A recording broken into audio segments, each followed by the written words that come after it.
All right, everybody, we are live here on MMA Fighting's YouTube page, Twitter, and Facebook for the post-fight press conference live stream. Israel Adesanya just successfully defended his middleweight title, swept the scorecards. He was not in danger. I mean, he was in danger for like maybe 3 seconds when Vettori took his back, but other than that, this is one-way traffic. Outstanding performance, calls up Bobby Knuckles, fiery promo. And that was a great story, but not the story of the night. The story of the night is the new flyweight champion of the world, the assassin baby, Brandon Moreno.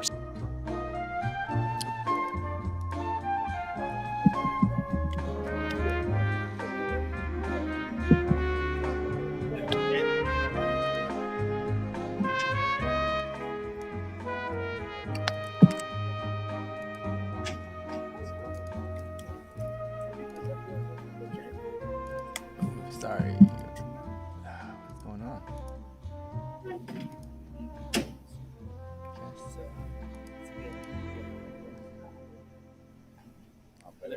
Hold on one moment.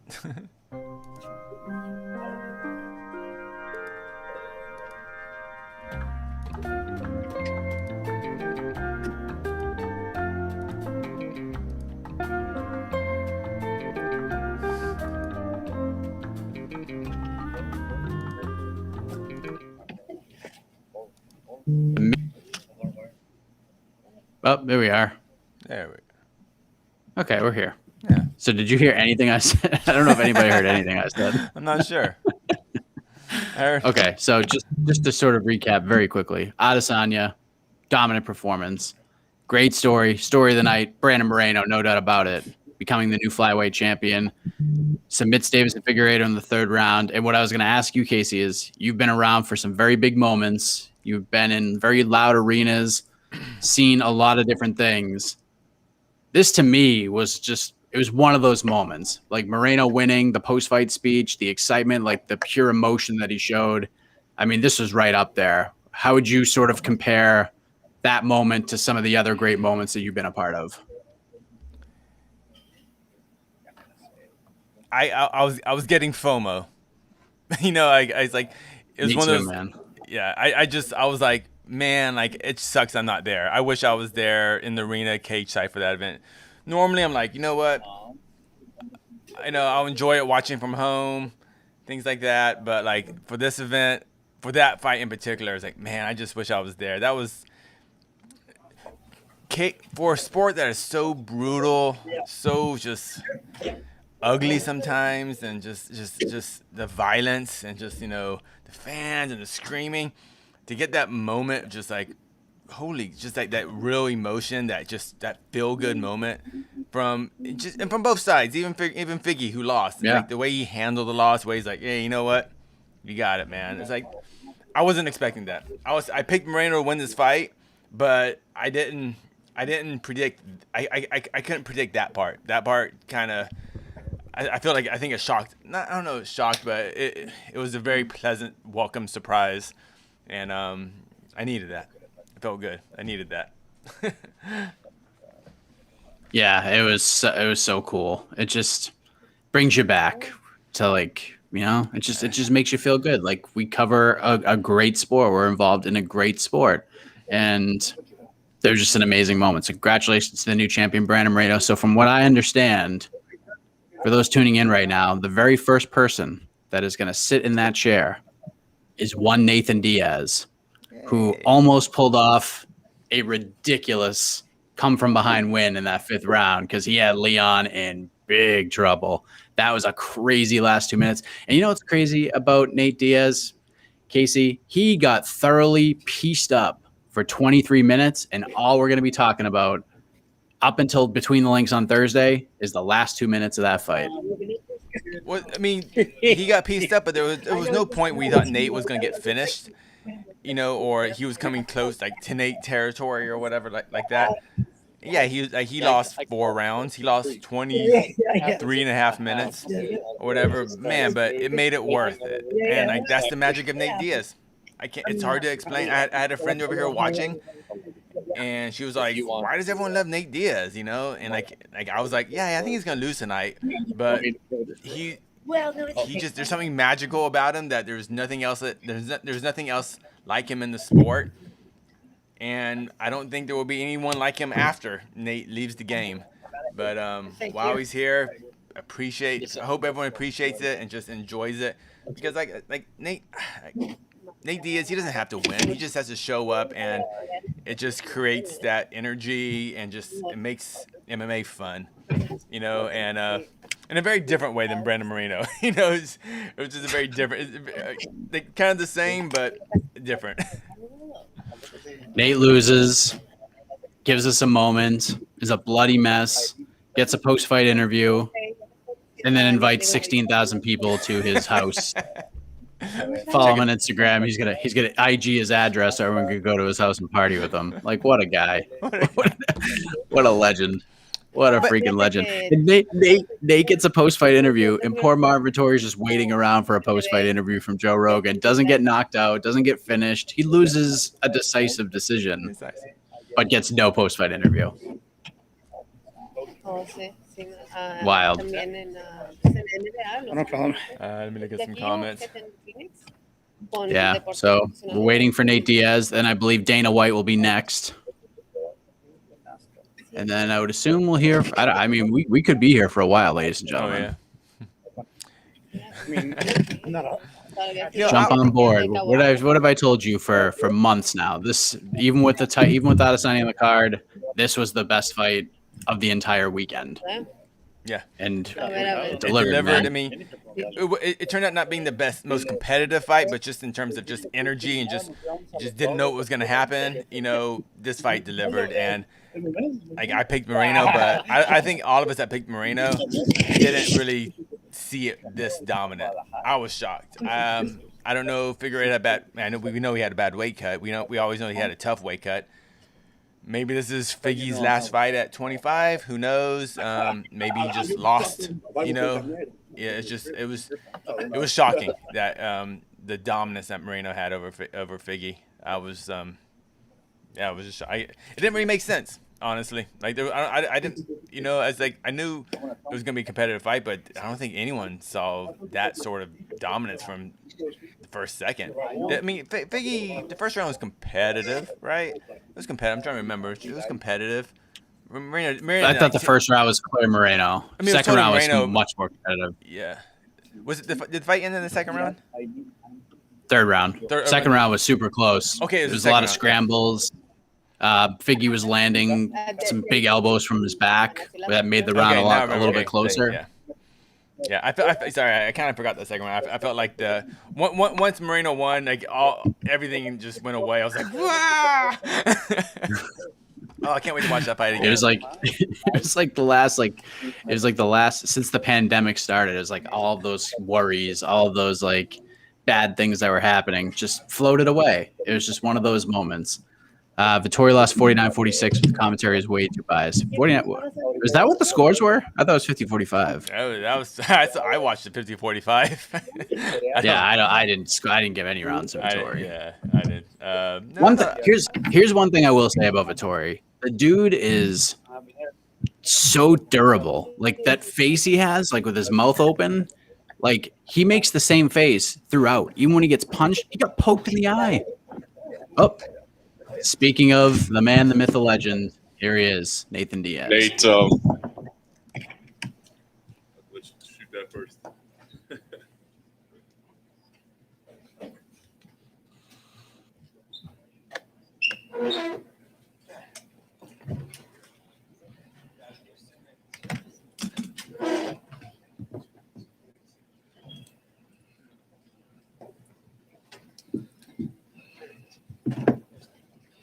Well, Nate, I know you didn't get the result that you would have liked to walk out with tonight, but just put on a heck of a show for the fans. I know you could feel the love from start to finish, especially at the finish and the way you ended it. So how are you feeling right now about the fight?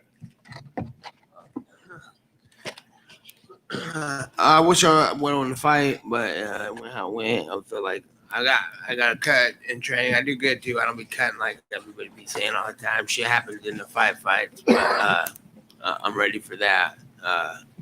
But I got cut in training. That's why we had to push the fight back for a month. And I kind of lost all motivation to train and work out hard and all that. So I kind of just lingered around for a month, getting ready for war like that. And in the end of the day, I feel like, you know what I'm saying? He won or whatever, but I feel like I'm the better fighter still, regardless. And I feel like the peak of the fight is what matters in the fight anyway. What happened, and then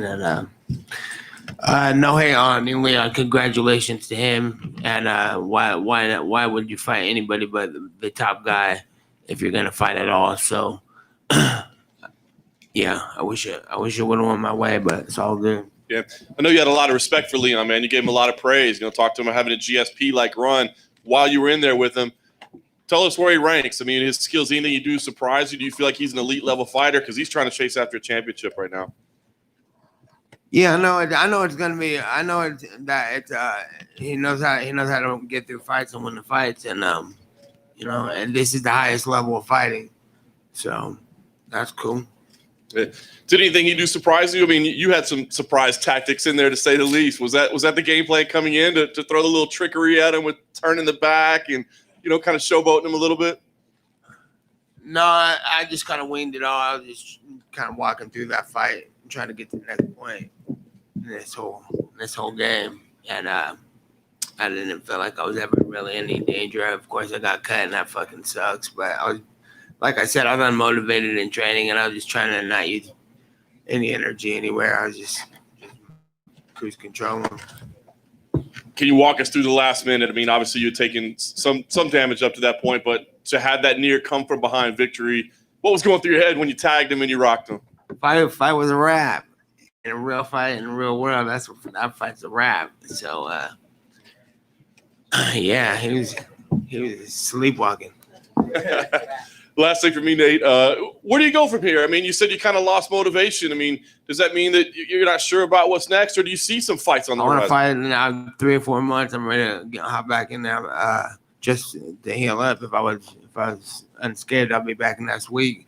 I was just unmotivated to train anymore because I already put in all the hard work for the last fight in Texas where it was supposed to be, and now I had to linger on for another fucking month, and it would just sucked. I was like, whatever though, so I rolled with the punches, do what I had to do to get here. Nate, every time you fight, everyone links your name to Conor McGregor or Jorge Masvidal. In terms of what you want to do next, are those two the ones that make sense, or are there anyone else in the 170-pound division you'd like to try? I'm sorry, what was the question? Is there anyone you would specifically like to fight next? I don't have nobody in mind. I'm gonna go back home and look at what's popping or what and who's doing what, and whoever wants to fight, let it be known. And if it makes sense and it's a good idea for both parties, let's dance. And did you invite all the fans to a party at your house tonight? Yeah, we finna have a house party tonight. So pull up if you guys want. I'm gonna put I'm gonna put some info on my social media on my Instagram. If anybody wants to come out, there's been a lot of support this week, and we have a big place. And why not go out with a bang bang? Is that BYOB or? For sure, BYOB anyway. But we'll try to get something together too. I don't know. I gotta talk to the guys working out the plans. This you out of my ear. Let's do this. All right, what else you gonna do? Nate, to your left over here. Everyone thinks of you as a striker, and you have great jiu-jitsu as well. Would you ever be interested in facing somebody like Damian Maia, for example? I have a lot of respect for guys like that, Damian Maia, Jacare, and the whole jiu-jitsu, and Kron Gracie. Anybody who comes in with that big of a credential already did a whole career. And I'm not hunting or looking for those types of fights, but I feel like I'm pretty much on the same side as them. I feel like I'm representing the same thing, jiu-jitsu background, and I want to say I would like to fight Damian Maia. I think he's great. And having fought Leon now, do you think that he's good enough to be a champion potentially? Yeah, I don't know who he find for the championship. Kamaru Usman's champ right now. Yeah, then he lost to Kamaru last time. Yeah, I don't know. Let's see that fight rematch. I don't know if it'll go any different or if it will, but I think I take all these guys out. Thanks, Nate. Nate, to your left. With the rumors of your brother coming back, how happy are you to have the Nate Diaz army and the Nick Diaz army fighting this year? Yeah, it's good that the world's moving again. And shit's getting back to normal. So if my brother's around me, that's the best thing that could happen. That's the greatest fighter of all time, as far as I'm concerned. So whenever he's gonna make that move, and whenever they want to make that move and make something big with him, then there's nothing better you can see in martial arts. And then I'm gonna ride the momentum with him and fight next, and then do the same way we've always done it with the whole team, Cesar Gracie fight team. So if that's gonna happen, I think that's the best news for MMA. Thank you. Nate, how you doing? Indica, sativa, or hybrid? What's that? Indica, sativa, or hybrid? That was some indica. Okay. But, I like everything. I like a little everything. Is Leon Edwards your opponent? Is he worthy of next in line of the title shot, or do you think it should go to somebody else? Yeah, I'm trying to win this fight for the title. What 5-round fights? The fuck was that for? And lastly, when your eye opened up, was there any flashbacks, any concern like the New York State Athletic Commission that this athletic commission could potentially stop this fight? I wouldn't have got cut, but because I ain't getting cut. Watch, I was putting the defense on all. Cause he can land the elbow. I could feel him just thirsty for it, and then we're on the ground, and I was like, I'm about to bust this motherfucker right now. So I cut back with elbow, and then I got, hey, I don't know what I was doing. So Karma kicked me for that, but. Nate over here. Hey, just for the boxers out there too, like fucking, it's way easier to box without somebody throwing kicks at you. Nate, how cool was it to get that California love here in Arizona as if you were in your backyard? It's great, and there's love everywhere. Like we're in New York the last time, and you could just feel it coming off everybody. You know, everywhere I go, there's a lot of love and support. My brothers started before me, so when I came in, there was already momentum way for the Diaz name when I got started, and it's just building and building and building. So it's great, and I got love everywhere I go, and I appreciate it. And you talked about boxing. I've talked to Andre Ward. He told me you and your brother could legitimately whoop some ass in the boxing ring. Would y'all fight one of the Pauls or one of these YouTubers? Because your name don't come up. But if your name come up, would you get that? Would you take that? Hey, everything. Those are all options, and it's great to hear Andre Ward talk about. That's the greatest, one of the greatest boxers, greatest of all time in boxing. I believe he pound for pound. That guy's the man. So that's cool that I'm getting recognition from him at all. And final question for me: how cool is it to be the People's Champ? Everybody on Twitter, social media is calling Nate Diaz the People's Champ. It's love, and it's love right back at him. I appreciate it. Hey, Nate, down to your right, real quick. I'm not sure if you watched Brandon Moreno. He became the first Mexican-born champion in UFC history. Did you watch that fight, and your thoughts on that win for Brandon? I was watching it at an angle. I had people in front of me and stuff. But it was, I'm proud of the little dude. That guy's their last fight was like one of the best fights I've ever seen at that weight. So congratulations to him. And this was an awesome card too, with all the different. Because that last fight was badass. That's the rematch with Figueiredo. That's the name. Yeah, that was a good fight. So congrats to Moreno. Hey, thanks everybody for having me on the questions. And I saw everybody's articles. Mark, I saw your article. And I appreciate the love always. See you guys.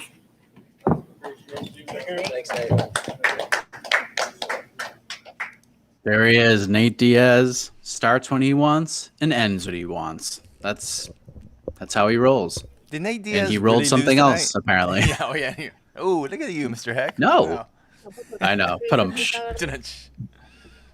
He lost. He lost in his record, and that's it. his stock rose, man. His stock got higher. It rose even more, even though he lost. Like, it's just crazy. It's just crazy. He got thoroughly dominated for 23 minutes. Had that flash in the last like 90 seconds, 2 minutes, and he's one of the stars of the night. You know, but give Nate credit. He took the fight that the other top welterweights would not take. I mean, Nate asked for the fight. He asked for Leon, which is even crazier. And it was great. It was a great fight. And he almost not a pro wrestling term. He put Leon over, but I mean, it worked out for both competitors in this fight. I think. I mean, even he gave Leon the rub for sure. I feel like not all of it. You know what I mean? He gave him the rub for 23 minutes, but that was it. Then Nate stole that rub right back. Can you imagine? I was just like, if Nate would actually somehow finished Leon in that last 10 seconds or whatever. Like, I don't know. I was ready like just to flip over my table. I was just like, oh my god, I can't believe this is happening. I mean, I'm sure like. Everyone in those last 30 seconds, everyone just whoever was next to you, just grabbing onto them. You know what that feeling that felt like when I was sitting and watching in the stands. I was sitting right next to Jose Youngs, watching Conor versus Nate 1 at the MGM Grand Arena, and when Nate kind of drops Conor or whatever, and like you just go, what are we watching? Or what, like, you know, it's like. I think that's what's kind of the Nate Diaz thing. We all kind of had this common experience, this shared experience watching a Nate Diaz fight. You know, regardless of how you felt, how the fight was going to go, you know, before the fight started. When the fight's happening, you're invested in a Nate Diaz fight, and that's why win or lose, it doesn't matter. It's like much like pro wrestling, you know, it doesn't matter. It's just it's just a story that's out there, and somehow every Nate Diaz fight has a story. And there's the actual winner of the fight, Leon Edwards. Congratulations on a very impressive victory. You know, dominant until the very end, but overall, just give us your thoughts on your performance this evening. It was a decent performance, you know. I thought I could have let my hand go a little bit more. The last round was I got complacent, you know, and it paid the price. So no matter what, though, I was not going down. No matter what, you know, I had the will to win, and I wasn't going to let Nate take that away from me, you know. Yeah, I guess you should always expect antics when he's in there, but I mean, they were on a different level tonight. Were you expecting him to fight the way he did, or did that throw you off a little bit? No, I think Nate's Nate. You know, that's what I like about him. He is who he is. You know, he won't change for nobody, and especially like talking shit and like even though I was hitting him, I was like, it was a good shot. So I was like, what you doing? You ain't doing nothing. You know, I was like, bro, I'm like beating you up here. You know, but it is what it is. A good fight. I enjoyed it. It's been a long 2 years, and I was happy to come back and compete against a guy like Nate. You know. Yeah, he's made a career of being durable, like you said. But I mean, when you're actually in there hitting him with your best shots, and he's not going away. Is that a little bit unnerving? Not unnerving, but it's like when somebody hitting someone hard, he's like, come on, man, what you doing? I was like, bro, I'm like smoking your hair. You need to do something, you know. But like I said, I respect him, especially after that fight, you know, knowing how much he can take and keep going forward and keep talking shit, you know. So very positive. I got to ask you the foot sweeps where you swept him down twice. I mean, was that like sending a message there? What was that about? It's a technique I was working with my Thai coach Henry, you know. We were working holding camp. I was landing it in sparring every time, you know. So I thought, I'll go for it again, and landed it twice. So it's a beautiful technique that I'll keep using. Like I said, pretty dominant except for that final minute. Can you walk us through the final minute, though? I mean, just how rocked were you? And were you just thinking, let me hang on because I know I'm up 4 rounds? I was rocked, you know. I went right to go down until I go to my knees and get ground and pounded out. But I felt that I didn't know what hit me with until after the fight, you know. But it was a clean shot. Like I said, I got complacent. I thought it's only like a minute and a half left. Let's just like go with the flow of the fight, and I paid the price, and that it's a lesson, you know. Like I said, I'm still learning. I'm 29 years old, and I'm still growing. Yeah. Last thing for me, you said to Joe Rogan, "Hey, I'm looking forward to my title shot." You said it a couple times to him. I mean, do you feel like that was enough that you should be next, or do you feel like, you know, you'll sit back and wait if there happens to be another title fight in front of you? I mean, what do you think? What do you think? I feel like I should be next to the title shot. Like that's nine in a row, 10 in a row. Like there's no one else that's doing what I'm doing. You know, I've offered to fight everybody, Hamzat, Diaz, Bilal. These guys now are like in the top 10. You know, and I'm one that's saying yes. Everyone else is like bitching and sitting out and complaining. I'm one that's showing up, fighting and fighting these tough guys. You know, so I feel I deserve next shot for sure. Hang on right here. When you saw that cut over Nate's eyebrow again, did any part of you think like, oh, the doctor might stop this again between rounds? Nah. I said it going into the fight, and I don't want a doctor to step in and be like, oh, the fight's over, you know, because that's not really a good win for me. That's probably the better win than what I did than having the doctor come in and stop it and step in. I don't think that would have been satisfying. What did you two say to each other after the fight inside the octagon? I think I said to him, you're a fucking soldier, you're a soldier, you know. He's like, oh, come to my after party. I was like, bro, I'm not going to the after party. But he's having a BYOB for anyone who wants to go. Yeah, he said I ain't going though. But I said, you're a soldier, man. And that's how I respect him. I said it leading up to the fight. Like, I respect him because you don't change who he is, you know. He is who he is, no matter what the media say about him, no matter what fans say about him. And you have to respect that in a man, you know, and fair play to him. Leon, were you surprised at the lack of output he had? You know, there's a lot of times he was standing there, he was taunting, but he wasn't really throwing many strikes towards you for the first 3 rounds. I think it was my distance. You know, he killed his output. If I control the distance, I'll control what lands and what don't land. You know, so I think that's all it was. He just couldn't find me with his range, and I think that's what he's like. He started getting frustrated and started like talking shit to me in there, you know, to try to get me into a firefight with him. But like I said, I've been off for a long time, and I've learned my discipline. I've grown as a martial artist and physically and mentally, you know. And I got a great team behind me, and they give me the right advice, you know. Is there any point in the fight when he's doing that sort of stuff, throwing his arms in the air, talking, and then you're just like, oh, this is a Nate Diaz experience? Yeah, for sure, 100%. Because I remember watching him as a kid, you know, like. When I made my pro debut, he was already headlining cards in the UFC, you know, so I know exactly what he does. Like I said, everyone's got a pattern, and it was like a weird thing to see. Like, he was like talking shit to me. What are you doing? I was like, bro, like, what the hell? But it was a good fight. I enjoyed it, you know. Does that maybe make it easier to take, knowing that you're ahead and he's still talking? You're like, oh, okay, this is. Yeah, it was just like I said, I got a great team, and they kept me composed. And even when I went to touch gloves with him, he's like, fuck you too, then. Don't want to touch gloves, you know. But yeah, like I said, I got a great team behind me. They give me the right advice that I need to keep me calm in the fight and just do my thing. Done. Leon, I don't know if you've seen Brett Okamoto just put a tweet out actually about Kamaru's reaction to your fight. He said that don't help you. I guess no one deserves it. Your reaction to that thought by Usman. He said what? He said that don't help you. No one deserves it. Your reaction to that response by Kamaru? I think all these guys making excuses. You know, they know I'm the real deal. They know I'm the man for the title shot. You know, they're all bitching and making excuses and say, he doesn't deserve it. Then who fucking does? Kobe don't deserve it. He fucking would have got injured, and then now he's deserving a title shot. I'm one that I didn't bitch, I didn't moan. I took my loss on the chin. I worked my way back up to a 9-5 win streak. Who else fucking deserves it? You know. Thank you, Leon. Sure left. I just want to know, like, do you feel relieved that you finally fought? You fought, you know? Yeah, for sure, 100%. Nah, I feel like I said, it's been a long year and a half, 2 years, a lot of ups and downs, and I've been in camp since last March. You know, when I was meant to fight Woodley, I've been in like back-to-back training camps, and a lot of ups and downs, lost friends, lost people, and it's been a stressful road. You know, so I'm happy now to have come back. Even the last minute I got rocked for fuck, you know, like, how bad is my luck? I was like, Jesus. how bad is my luck? But like I said, I'll believe in God's plan and keep doing my thing, you know.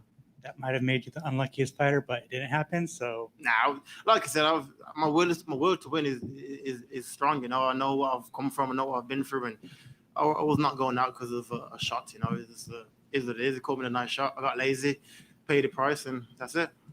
Congrats. Leon, over here. You know, you kind of turned into the bad guy a little bit, sort of with the Masvidal situation. Here, that was amplified a whole lot just because of Nate Diaz being Nate Diaz. You kind of like that role, though. Yeah, for sure. I embrace it. You know, it doesn't bother me. I grew up around hostility. I grew up around bad environments. You know, so if I have a crowd boo me, I'm going out to get paid fucking money. He's like, is it? Is I go out there, do my job. It doesn't affect me. I've been booed in the UK. When I fought Till, I was like, what the fuck? So it is what it is, you know. I embrace it. Like I said, I'm on my journey, and I'll keep doing my thing, you know. And ideally, how quickly do you think you want to get back in there? So yeah. Ideally, how quickly do you think you want to fight? Later this year, probably. I'll probably have some rough, take my son away. Like I said, I've been in camp now for almost 2 years, you know. Back-to-back camps, a lot of disappointments, a lot of pullouts, a lot of ups and downs. So I'll have the summer off, chill with my family, then later on this year, you know. All right, thanks, Leon. Congrats. The Euros have started. Back here to your left. The Euros started. How do you think you'll fare in the Euros? I ain't got a clue about football. I don't watch football. Oh, you don't? Okay. Sorry, I don't watch football. All my friends watch it. I'm not really a football kind of guy. One quick. You and Jimmy Manuel are working. We're working towards. I was speaking out against knife violence in England, right? And Darren Till. How's that been going? And Darren Till. It's a great project that's close to all of our hearts. You know, knife crime is a big thing in the UK, and like I said, I've lost friends to knife violence from doing the act and from being stabbed. You know, so it's a charity that we've put together with the UFC, partnering up with the UFC, and it's going to save many kids' life. You know, to be able to do that. So it's like I said, it's close to my heart. I can't wait for it to kick off. It kicks off in a few weeks once the UK is back open. I think they're saying June the 21st, 26th. So once I'm back home and be able to get stuck into it and start saving these kids and helping these kids, I can't wait. You know. Thank you. All right. Leon Rocky Edwards. And now we've seen it in the comments already. There's the debate of who should Usman fight next? Should it be Covington? Should it be Edwards? I think we're all in agreement that Leon Edwards deserves, quote unquote, a title shot. He deserves it. His resume has earned him a title shot. However, I went into this fight thinking that unless Edwards knocked Diaz dead in 15 seconds, he wasn't getting the next title shot. Now, his next fight could very well be for the belt, but he's going to have to wait for it because I think they're going to – Usman Covington seems to be the fight everybody wants to make. I think it'll get done. I think we'll see that fight, and then Leon can wait for the winner of that. But that could be – I mean, that might not happen until – at this point, these cards are filling up. We might not see Usman Covington until like October, November at this point. So is he going to wait that long, or does he try to bounce back?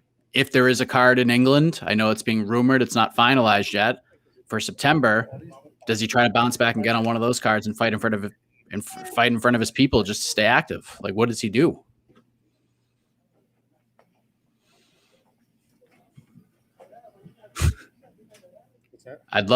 I can't hear you. I wasn't even saying anything, but yeah, I was just like, I don't know how it's going to go. I mean, unfortunately, I just feel the UFC is going to put Covington and Edwards in a bit of a bidding war to fight Kamaru.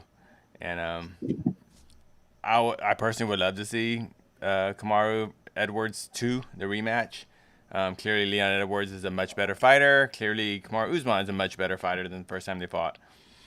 Yeah, I mean, breaking news.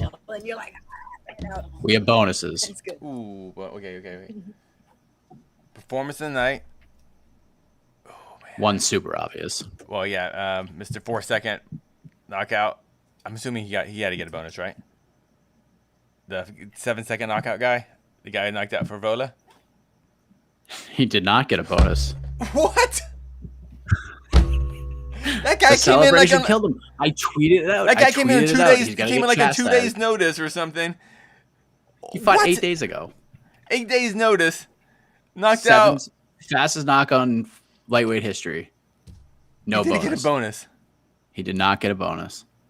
Oh, UFC. God dang it. The obvious one Moreno's was not that one. Yeah. Moreno's the obvious one. Yeah.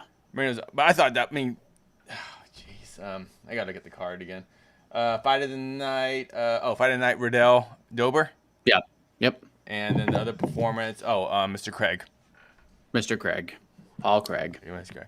I I mean, Poor yes, Terrence McKinney, Moreno man. won. I mean, to me, Moreno's bonus is winning the belt, and while it was a great victory, oh no, come on, man. Okay, whatever. Dude, I rarely agree if the bonus is for the UFC, and today's no different. But Nah, there's no way Moreno wasn't getting a bonus. Thorough domination. Won the first round easily. Second round was a little more competitive. I still gave it to Moreno. And then the third round, he finishes him. You got to give him one. I understand where you're coming from, though. I'm sure McKinney's getting a. Had McKinney not jumped off the cage and hurt his knee, I bet he would have got a bonus. He didn't even jump off the cage. He just kind of went up and kind of came down. He didn't even it was just a freak thing and just come on. Yeah, I know. But I even tweeted it out and people were like, "You're crazy." I'm like, he's gonna get chastised for the celebration, which is crazy. He shouldn't because it was a freak thing. But here we are. Those are the bonuses. And maybe we'll get a. When he hurt his knee, I was like, of course he has to get a bonus now. The UFC has. It's like, man, all right, whatever. Hopefully we can not ask Dana White about the Paul brothers and ask him why Terrence McKinney did not get a bonus. Maybe he'll have an answer. That's a question I would like an answer to. I don't care his thoughts on Logan Paul and Floyd Mayweather. I don't care. I want to know why Terrence McKinney, who had like one of the quickest knockouts in UFC history, the fastest ever at 155. Yeah, legit, not an early stoppage. That was a legit knockout and legit. Just I mean, there was some stoppages with the first like 15 seconds. They're kind of iffy, but this was legit stoppage. I know it should have stopped. God dang it. It is what it is. He was so cool, and then he came even with his busted knee. He came backstage. He did interviews with the press at that table right there. And I was like, oh man, I was so excited for that guy. I have no idea who he was, but like I like him. It's such a crazy story, man. You have to go like read up on him. When he asked Rogan to go on his show, that was like one episode I would like. I didn't moan and groan about it at all. I was like, yes, you should definitely get this guy on. Because McKinney's had a pretty crazy life. UFC putting his bonus money towards his knee surgery. I hope to have Terrence McKinney on What the Heck this week. I'm already working on that, so hopefully we'll get some answers. The What the Heck lineup is already shaping up to be just tremendous. A lot of the things that we've talked about and we have questioned, we should maybe get some answers on What the Heck this week about a number of different topics. And yes, that man right there, Brandon Moreno. We hope that will happen. That is already being worked on. So don't you worry about that. Come on, Brandon Moreno. Now that you're champ, you're not too big for us little guys MMA fighting. We were there. He's trying to take my job. Remember that? Oh yeah, what a jerk. The champion. I mean, now he's got way more leverage than I do. He's the freaking world champion. Of course, now he can definitely take my job. He's the most powerful man. One of the most powerful men in the sport right now. After that moment, unreal. So it looks like Dana's next. Then we will hear from Brandon Moreno. I'm sure. I don't know if we'll hear from Figueiredo. We probably will. Maybe. I don't know. And then we'll hear from Adesanya. I really hope we hear from Vettori. I really want Vettori up there answering questions. Well, Vittori, he's 2-0 over Izzy right now, so I don't know if is he gonna do the trilogy with. I love.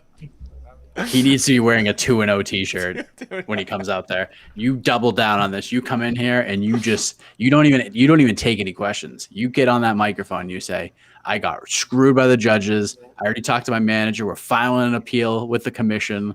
Like you double down, like you felt like you won all 5 rounds. Like just who cares how people react to it? Just do it. I don't know if you heard all the commentary. John Anik straight up said, "Vittori's delusional." I was like, Anik. I tweeted it out right before. I'm like, Vittori needs to act like when they read the decision, he needs to freak out like he thought he won the fight and just go with it. Just grab the belt. Like this. This is BS. That's why he didn't get an interview. He denied it because he felt like he got screwed and doesn't owe anybody anything.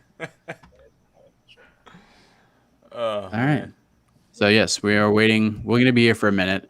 There will be no live post-fight show, by the way, because we got Jose and MMA Fighting Zone once again, Sean Al-Shadi in the building. So they will do what we would typically do when things are normal. When we have multiple people on site, we're just going to shoot an on location one and we'll get it up for you guys to enjoy. Man. What else are the peeps saying? Oh, wait. Big brother Dana. Did Vittori's own corner were telling him he was losing throughout the fight. Rafael Cordero might have been like my favorite person of the night, just going scorched earth on Vettori in between like every single round. It was great. And Vettori changed nothing at all. I thought Paul Felder did a great job tonight in the booth. I do too. I was nervous. I was like, oh, that booth, that 3-man booth. I don't think, well, maybe for a big pay-per-view. I don't remember it, but the Rogan, Anik, and Felder. But yeah, I thought it worked well actually. And I thought Felder was just really on point tonight. And I just want to throw that out there. I'm sorry. No, I was gonna just to add to that. You know what Felder did so well? He let Rogan do his thing. Like if Rogan had something to say, he just let him say it. Let him do his thing. And then like if Felder just wanted like add snippets to it, he did. But him and I love DC, and there are times on the commentary where he does a tremendous job. But sometimes like when it's him and Rogan in there together, it's like a game of one-upsmanship. Felder, it's not like that. Felder just adds little pieces to it, which is great. I agree. Yeah, DC and I thought Rogan was really good tonight. Yeah, and because he didn't have DC kind of amping him up. Because I feel like when DC and Rogan are there, it's kind of like having two class clowns, and they're trying to be the funnier. Both those guys like attention. Both those gentlemen like talking, so it's a battle. But no, it was good. It was a good booth tonight. Good booth tonight. Even I thought their best fight was the Chase Hooper Steven Peterson fight. Like walking through those different transitions and like Hooper trying to like maintain position and what Peterson had to do, especially like the leg locks and stuff. Like there was a lot of like words and expressions and explanations that I was like, oh yeah, that makes like way more sense now. So yeah, I thought they did a real good job tonight. We got to hear Anik's voice like more than we've heard in like a year and a half on a pay-per-view, which is always good. I've been seeing lots of these comments, the bias thing. I didn't sense it. I'm not sure about the main event that they were like anti-Vittori, but like I didn't sense that at all. I thought they were being fair and honest, and I don't know. Izzy won like 24 minutes and 35 seconds of that fight. So I don't know what's biased about it. Like it was not a close fight. No. It was a dominant performance. Like what's biased about it? Like I don't know. Maybe Dana White will have answers for us. Here he is. The gate was 4.28 million, the arena record. The attendance was 17,208. The fight of the night was Dober and Rydell, and performance of the night was Moreno and Craig. They all won $50,000. And if you can believe this one, because I can't fucking believe it, Jamal Hill's arm was not broken. It was dislocated. They popped it back in, and he has full range of motion, and the guy's okay. That's nuts. That's crazy. Are you going to cut Terrence McKinney a check 7 seconds in a debut? I thought yeah. We will, yeah. When you go back there and you got to look at this shit and pick, we picked Paul because, Jamal's 8-0. It's hard to pick. But yes, we'll take care of that kid. Nice. I guess to start just with the Jamal Hill, Paul Craig thing, I'm not to set you up to bang on the commission or anything, but did that frustrate you a little bit? If you don't know a guy's arm is broken. Or not broken. Yeah. Look, bro, when an arm is flopping around like this and going both ways, you should probably stop the fight.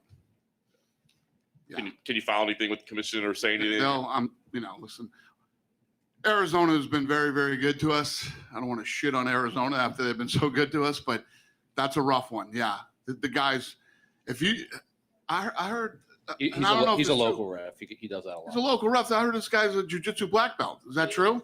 Yeah, sure is. He's a bad local ref, but he's consistent. He's what? If you go to a local fight and he's reffing, something's gonna happen. Oh, really? Oh, he's the Arizona Mazzagatti? 100%. Okay. It makes sense then. On to the better things. Israel Adesanya, I mean, seemed like a return to vintage form. Looked fantastic. What did you think about his performance this evening? Who? Israel Adesanya. Yeah. No, Israel. Listen, Vettori is tank, man. This guy is so tough, durable. The amount of leg kicks he took tonight and never buckled, never limped, never. He's tough as nails, and he was in there with a much better athlete tonight. And when you look at Adesanya's, think about Adesanya was a kickboxer. You look at his takedown defense now. When he's on the fence, when he's in the middle of the octagon, when he gets taken down, how he's able to spring right back up, and it's almost like he gets better every time. Obviously, when you come in and you have the energy, and now most of you have been with me in Jacksonville, Houston, and Arizona, right? Arizona wins. I mean, Arizona, the first two were nuts, but this was like next level. And people were just like begging for anything to happen just to go crazy. And, you want that in your main event, but it was a tough fight. Yeah. He called for Robert Whittaker. Robert Whittaker called for him. Clearly the fight to make right now. That's the other thing I love about Adesanya. Adesanya, before this fight happened, maybe it was 2 or 3 days ago, we got the word that I want to fight again in October. It's like as soon as he hadn't even fought yet, and his kid's already talking about his next fight. I love that. Adesanya has become a very badass champion for us, So yeah, we'll figure out him and Whittaker ASAP. Do you have any idea if October's possible to fight down there? Or? I don't know. We got a lot of. Probably, you're talking about New Zealand or Australia. I would highly doubt it. That's like asking if we can go to Canada in October. I mean, they're pretty much in the same boat. Brandon Moreno, give your thoughts on his performance. Obviously, an impressive win for him tonight. Yeah, I'm going to be brutally honest with you. So, going into this fight, I didn't see how Moreno wins this fight. Figueiredo is a savage. And I thought the first fight was going to be, the second fight was going to be much different than the first fight. And I was right, but I was wrong. Good for him. Incredible performance tonight. He looked like, Figueiredo looked like he couldn't get off. He looked like he was slow. Moreno made it look easy, man. Yeah. And he's the first ever Mexican-born champion for the UFC. So good for him. Would you try to fight? I don't know the situation in Mexico. Could you try to go to Mexico anytime soon with him, or I don't know. Sitting right here, right now, I have no idea, and we'll see. We'll see how this stuff plays out the rest of the year. Nice. Last couple ones. Leon, obviously a great performance by him. Almost stolen away from him by Nate in the very end there. But what did you think of Leon Edwards' performance? I thought, for first of all, you've been hearing me saying leading up to this fight. Leon Edwards, a kid with the worst luck ever in UFC history, goes in tonight in a 5-round fight and against the tough, durable Nate Diaz, who's always dangerous. And tonight was a great learning experience for him. And he looked incredible the entire fight, even when he got hurt. Kept his composure, and I think it was a little bit of he got stung and he was tired. When you think about it, that kid hasn't fought in a year and a half, probably 2. So, great performance. So is Leon Edwards or Colby Covington the number 1 contender right now? Colby's still number 1. Okay. Last thing for me, Damian Maia came into tonight, said maybe it'd be his last fight. He'd see how it goes. He'd talk to you, maybe one more. Obviously, he's a legend, so I'm not trying to shut the door on him. But after seeing tonight, do you think that was his last fight, or would you like to see one more? I do. I think that was his last fight. It was the last fight in his deal. He's 44 years old. He's been so good at getting in there, securing the takedown, getting on top of people and just strangling them or, grabbing something and twisting it until you quit. And he couldn't get it done tonight. And he's 44 years old. He's a great guy. He's had a great career. And yes, I would say that's probably it. Dana, do you think Israel's starting to reach like that Anderson level where he's making opponents freeze in there? It looks like, Paulo Costa, Vettori, they sort of, after a while, don't know what to do with him as he sort of starts to chop away at them. What's the question? Is Israel starting to become like Anderson, where his aura is almost psyching his opponents out when they get in there? We were talking tonight. His feint game is off the charts, and he looks better every time he fights. And then the thing that this guy's been an outstanding kickboxer his whole life. But what I'm really impressed in is his wrestling. You got to imagine that Team Vettori worked a lot on getting him against the fence, taking him down, getting on top of him, roughing him up, and they literally couldn't do it tonight. So he got into a position where he couldn't take him down and he couldn't stand with him. Everywhere he went was a bad place for Vittori tonight. It's been said before that flyweights are sometimes harder to market, but do you think Moreno can be a star for you guys in Mexico? I think he is already. Winning the title tonight and being the first ever. Yeah, I think that's it. I think we're on our way with that kid. Now he's in a place where he's got to win. This kid starts rattling off title defenses, and holy shit, yeah, I bet we got a big one. Do you think anything Figueiredo's performance tonight is in that weight cut continues to be harder for him? He weighed in with 1 minute left. Do you think that's an issue for him still? Has to be. Has to be. The guy's an absolute savage, and he hasn't been in his last 2 fights. Right. Lauren Murphy, she won again tonight. Again, she came back here. Again, I don't want to take anything away from Moreno either. Moreno looked great, but is Lauren Murphy next for Valentina? Is there a what? Lauren Murphy, is she next for a title shot? I don't know off the top of my head. Okay. What do you think you do with Nate now? Because while he lost every round until the final one, he still was able to nearly put a title contender away late on in the fight. Where do you think he stands in the division? What do you see Nate? What's next for Nate? I don't know. I don't know. Is he just a guy you slot into fun fights at this point? He's a fan favorite. People love him, win, lose, or draw. And I don't know. We'll see what's next. Is it a little bit unbelievable he can still take the punishment? Yeah. I mean, the punishment his leg was done in the first round. He went 5 rounds and took a lot more leg kicks, bleeding out both sides of his head. One was squirting this way, one was squirting this way. And he was still, doing what the Diaz brothers do. He was working the whole fight to get into, his head and try to make him make a mistake. And then he eventually caught him in the 5th round. He's unbelievable. He's going to be asking us for a 6-round fight next time. Dana over here. What's up, buddy? What's up, buddy? Since Leon's not the number 1 contender, do you put him with Jorge so we can find out who's the real 3-piece of the soda on the side? Put who with Jorge? Leon. Who? Leon? Yeah. Yeah. That's always a fight we can make. I mean, that fight's always going to be hanging out there. I think Leon tonight. I mean, Leon's the number 3 ranked guy in the world. So we'll see what's next from him. I'm not sure if it's Masvidal, but Colby Covington is the next guy in line for the title. So we'll see what happens. I know Brandon just got the belt. Who would be next for him? You thought about that? It's way too early for that. Who'd be next for who? Brandon Moreno. Who would be his first title offense? Guys, you guys know I don't make fights tonight. I don't know.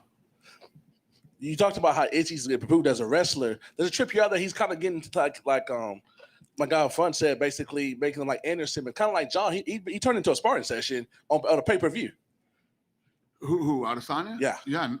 Adesanya looks unbelievable, man. He gets better every time he goes in there, and he is definitely, without a doubt, the king of that division right now. And since I talked to you in a couple of weeks, I got to ask you. I never nobody asked you this week. Did you watch Floyd and them and all that craziness last week? Did I talk to Floyd? No, did you watch? Did you watch Floyd? No. I talked to Floyd, but I didn't watch Floyd. Yeah.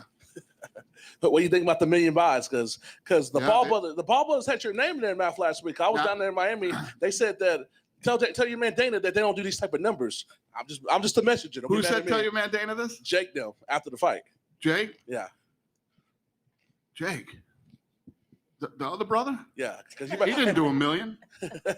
His brother did $1 million. Him and Floyd did $1 million. So last time we had a press conference, I told you all the Triller stuff is a bunch of bullshit. I said no, but they're lying. The numbers aren't those guys really did that number. That's a real number. They did that. Jake didn't do that. Logan and Floyd did. Yeah, and good for them. That's a real number. They really did that, and good for them. And keeping it with the Paul brothers, Jake's fighting Tyron, as you know, and Tyron is telling people this is his biggest payday ever. The best thing for him was getting cut by the UFC because he's about to make his biggest payday ever to fight a YouTuber. I've been hearing that bullshit forever. I've been hearing that. They're all full of shit. How much? What's he making? Exactly. If that's that much money and he's so fucking proud of how much it is, how much is it? They're all full of shit. But that's how you hype up a fight too. You know what I mean?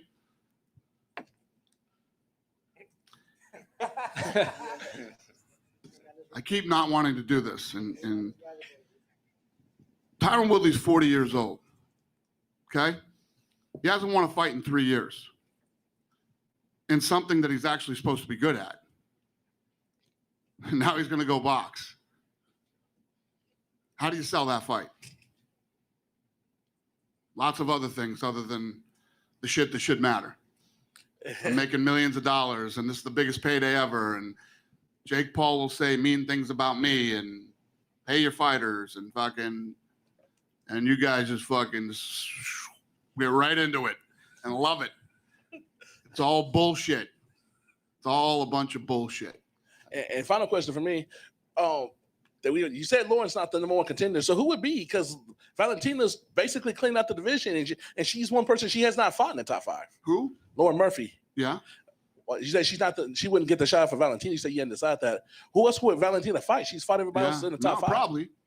I just don't want to say yes tonight because Tuesday will be a matchmaking meeting, and we'll start looking at what's next for everybody. Dana, Valentina. If Valentina will fight fucking tomorrow, if we called her tonight, she'd show up and fight. So I would imagine that would happen. I'm just not committing to it. Yeah. What'd you talk with Floyd about? About that fight, just the success of the fight, and I didn't get that number from Floyd. I got that number from real people. It's real. They really did it. You know me. I'll fucking tell you the truth. The fight before that didn't do jack shit. Well, I shouldn't say that. It did a good number for people that never really fought. You know what I mean? This one did a real number.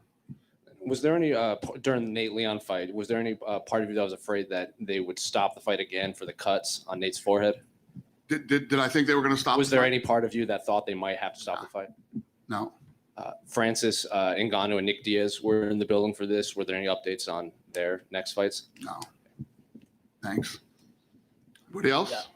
Dana, with the world opening back up, how important is it for you to have dependable stars like Izzy and Moreno that can sell fights and be dependable? Yeah, with the world opening up and people wanting to go to live events, how important is it to have marketable stars like Israel and Moreno to fight?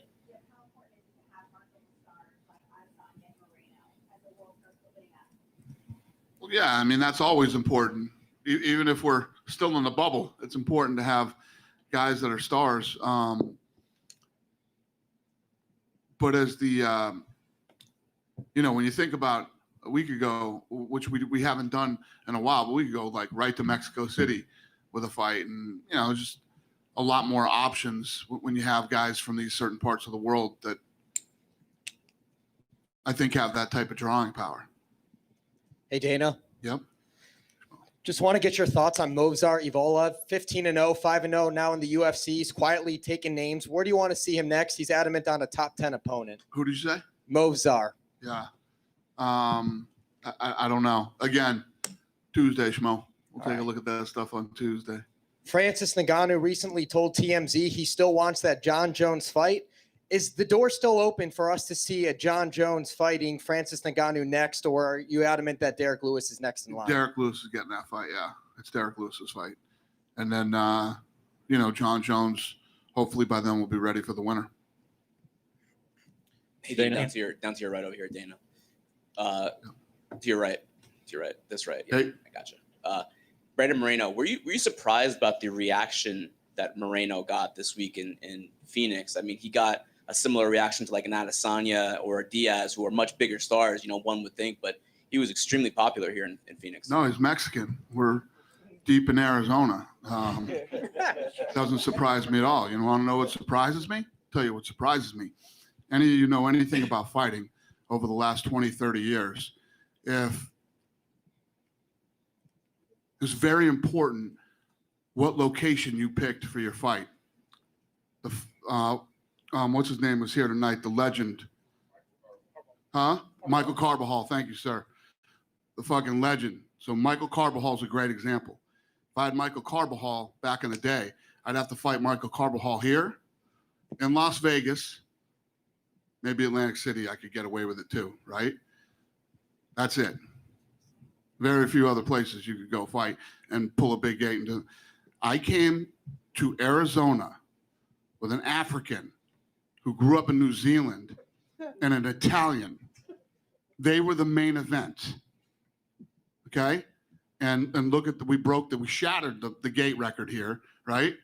So no, I'm not surprised at all that people here love Moreno. I'm actually surprised that they loved Adesanya and Vettori, to be honest with you. Do you think that Moreno could be a guy that could headline events on his own in certain cities in the United States? Not even just Mexico, but also some cities in the United States. Do I think Moreno could? Moreno could be a headline in some cities. I was just saying I could go to Mexico City. I'm saying in the United States, even like a Phoenix or something. Oh yeah. You just got you pick the right markets, and plus, I mean, you know how our fans are, man. After the 2 fights that this kid's just had and winning tonight, I had an African who grew up in New Zealand tonight and an Italian. You know, I could probably do this kid in the middle of Idaho or Iowa, and you know, people would want to see him fight again. It's not like that anymore. It's not the way that it was with our business, like it is in boxing. And about Mexico City, they're not full capacity yet. Still limited capacity for there. So you know what that means. I won't be there. Right. Gonna wait. Dan. Thanks, Dan. Yep, go ahead. I'll get you next, sir. You mentioned the bubble, and then you also talked about how lit it was out there tonight. The energy was off the charts. You did the same in Houston and Florida. You seem to be leading the way with UFC to open up the whole country. Do you think much about that, the impact you're having outside of your business that you're running here? Not really. You know, through this whole thing, when it started and when we started getting ready to go to full capacity places again, I'm just thinking about my own little world, man, the people that I have to take care of and what I need to do, not everybody else.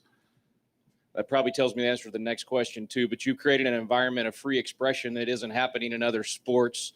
People can say what they believe. We got everything you can imagine when we see these fights from people all over the world. You seem to be saving the First Amendment here in the United States. I mean, is it too much to say the UFC is leading the way on restoring the Constitution here in our own country? It's what I love about the sport. You know what I mean? This is the fight game. You know, we live in a world right now. Let me just put it this way. Everybody's very sensitive these days about everything.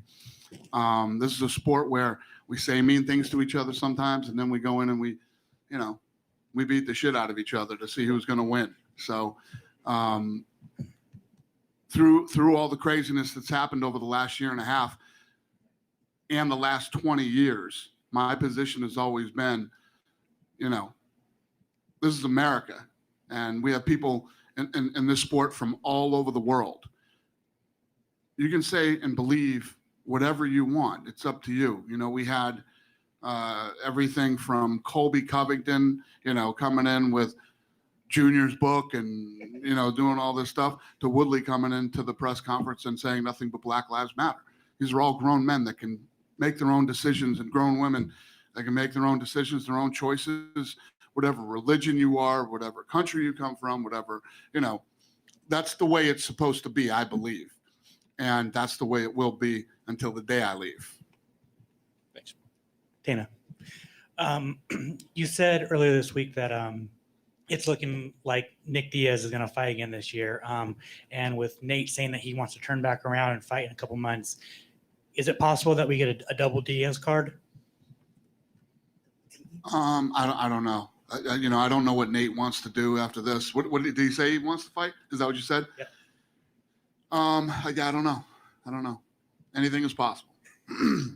And then with the 5 rounds with Leon and Nate, is it will we be seeing more of those if it's a really good fight in a co-main event and you want 5 rounds? Screw it. I guarantee everybody in this room has watched a badass fight and said, God, I wish this was 5 rounds. There's been so many of these fights that I wish. We can't keep doing that. I mean, we just can't. Did you cherry pick? Huh? Did you cherry pick the fight? Not cherry pick. I mean, Diaz really wanted to do it. So we sat in that room that I talked about that will be in on Tuesday, and we decided that we would do it, you know? I don't want to make a habit of it. Co-main, main event, if it's, you know, championship, and all main events are five rounds. But yeah, we can make those decisions sometimes. I'm not saying we will, but we can. Thank you. Thank you. Dana, right here. You know, we're minutes away from Rizin's Big Tokyo Dome show going down, and you know, you met up with Sakibara recently, and they featured, you know, your conversation a little bit in some preview packages, and he's been consistently interested in, you know, coming to America again. Just curious if you would ever like help or work with him a little bit to make that happen. Is Saki Kabara you're talking about? You know, I like Saki Kabara. I always did, even when we were really hardcore competitors. He was a fun guy to compete with, and I don't know. I mean, I don't know. I'm not saying that I would, but I'm not saying that I wouldn't either. You know, at the time when we competed, when Pride and UFC were both first coming up, you know, it was just such a different time in the sport, and I don't know. Fair enough. And I want to springboard off of something you said in a recent interview where you corrected us with corrected the comment that you made about the healthcare stuff. And just curious if you have you entertained it at least, anything like that? Would I entertain what? Fighter healthcare? Oh, yeah. What's the question? Would I consider it? Yeah. I mean, yeah. Listen, we're working on stuff like that all the time. We're working on you know, this brain stuff. We've been spending millions and millions of dollars on brain studies for years, and now all the psychedelic stuff is happening. So we're trying to figure out, you know, a lot of guys are interested in that from what we think. We think a lot of guys are interested. So, you know, we're looking into that. We're always looking into making things better, safer, and whatever for the fighters. I mean, I don't know about healthcare forever. I mean, does anybody have a job where they get healthcare forever when they leave? I mean, that's pretty fucking crazy, but let's all go work there. I don't think anybody does it. And last thing for me, Dana, in regards to the welterweight title fight, you know, looking at that rematch with Colby and Kamaru, are you thinking maybe by the time to do that, it would be like UFC 266, maybe where another 3 title fight card, essentially, just because of how things are lining up? Could we see another 3 title fight card this year? I don't know. Yeah, all this stuff depends on timing. And we came out the gates quick with full capacity in arenas, and we just started booking these fights. And I don't know. I mean, I can't even tell you what's going to happen in 3 or 4 months with other states and other arenas. You know, we're going to be back at Fight Island and the Apex when the cold weather comes. I don't know the answers to any of these questions, but I'm ready for it. I'm ready for all of it now. Thanks, Dana. Thanks. Hey, Dana. Hey. Former Mexican. What's that? Former Mexican. Former? Former Mexican. So You say former? Yeah, I just say that. How the hell does that work? American now. You used to be, but now you're not? He's an American. So making the point now is, seems to me that you had the right mix for formers and newcomers and Mexicans along the way. There's another places like Chicago who would love to see UFC. And there's then my generation, then my son, his generation, who follow UFC because daddy likes UFC. Yep. So maybe that's probably something that we would like to pursue. I'm not sure what your question was, but I agree with you 100%. You know, when I was a kid, all of my uncles were big boxing fans and used to watch the big fights at the house. And there was just this energy and a buzz in my house that wasn't there for anything else. Could be any other type of sport. And that's how I believe I fell in love with fighting. And yes, I meet people all the time. Lorenzo and I used to talk about this all the time, about, these generations that would grow up with their parents with it on TV and now with it on ESPN and all the television deals that we have. This younger generation is being exposed to more UFC than ever before. And I agree with you. And what I think you asked me was, I know you said something about Chicago. Yep. Coming to Chicago? Yep. Yeah. Well, I love coming to Chicago. As soon as Chicago opens up, is Chicago 100% yet? I don't know. Is it? In like 15 days. 15 days. 18 days? 1-5. 15 days? Well, that seems to be the story around the country. So if these places really open up, some are saying they are, but they're not. It's not what I'm looking for exactly yet. We will start going to all these cities, and I love the city of Chicago and the food. So yes. Thank you. You got the question perfectly, and congratulations on this event. We Arizonians love it. Thank you, sir. Appreciate it. Did you talk to Paulo Costa after his statement? How's your relationship I with did him not. right now? Our relationship is fine. I mean, listen, he said some nutty shit, and I straightened it out. That's how I look at it. Do you have any idea what's next for him? Do I have any idea what? What's next for him? Sounds like nothing. Sounds like he's going to sit out and hang out for a while, and I don't know what. He said, I want to be paid more because of what all these YouTube stars are making. Apparently, he didn't see his last fight. Thank you. I got one. I got one over here. Hey, Dana. When you strip away all the lights and the cameras and the promotional bullshit that everybody goes through and they see, is Adesanya one of the most complete mixed martial artists you've ever seen? What was the question? Yeah, no, he's unbelievable. And like I said, as of late in his last few fights, his wrestling defense, his takedown defense, his ability to get up from the bottom. Tonight he was in that rear naked choke. That was damn close to going in, and he spins around and gets the top position and gets out of that. I mean, he looked as good as you could possibly look tonight without finishing. That's it. Thanks. Thank you. Go ahead, sir. Dana, in Houston, you said that fight night gates aren't even figured into this year's budget.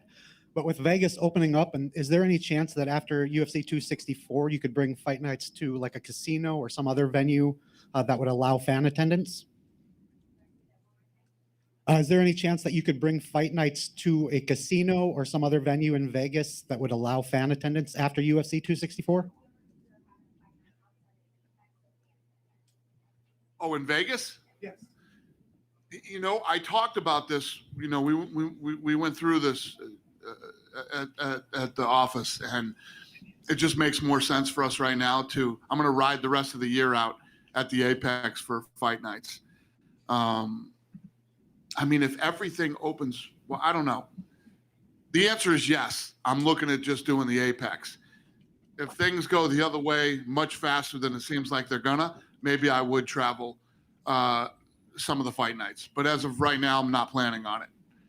It's much easier to stay home and do what we're doing now. I'm not saying it's the right thing to do. I keep telling you guys, I look at the Apex like these people who are still sitting home wearing like a nice shirt and no pants and doing Zoom calls all day. That's what the Apex is like for us. We do need to get back out there and start going to these doing fight nights in different arenas, but I'm cool right now with doing them at the Apex for the rest of the year. There he is. There he is. You next?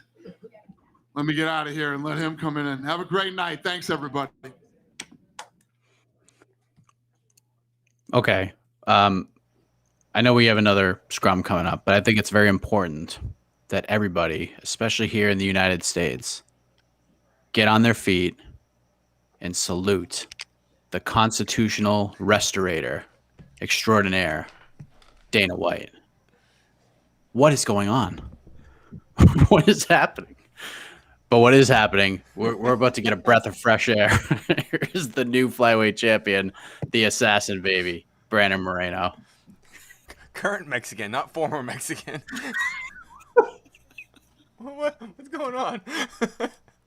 Brandon, congratulations. You said it. Wow, what a moment. I mean, the emotion that you had, it was pretty unbelievable. So just talk about even now how you're feeling after capturing the belt this evening.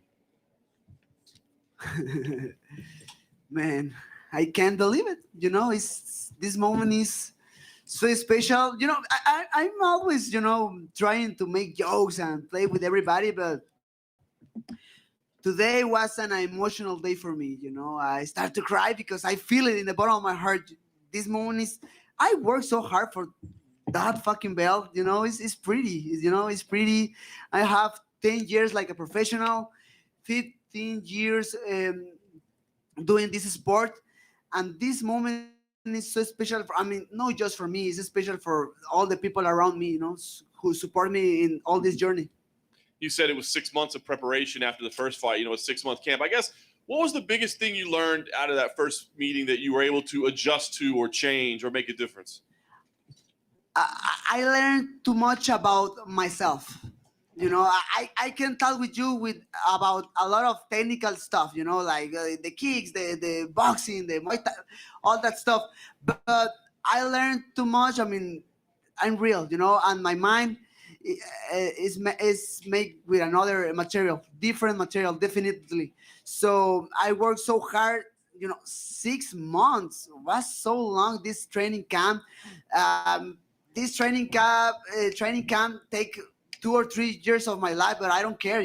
I have the belt. I have the belt right now, and that is the most important thing. And man, I don't have enough words to explain how I feel today. Earlier this week, you kept your cool, but I'm wondering, what went through your head when he shoved you at the press conference? Did you think, like, I'm in his head a little bit, or what did you think? I won there. Actually, I saw Figueiredo in the press conference. He looks different.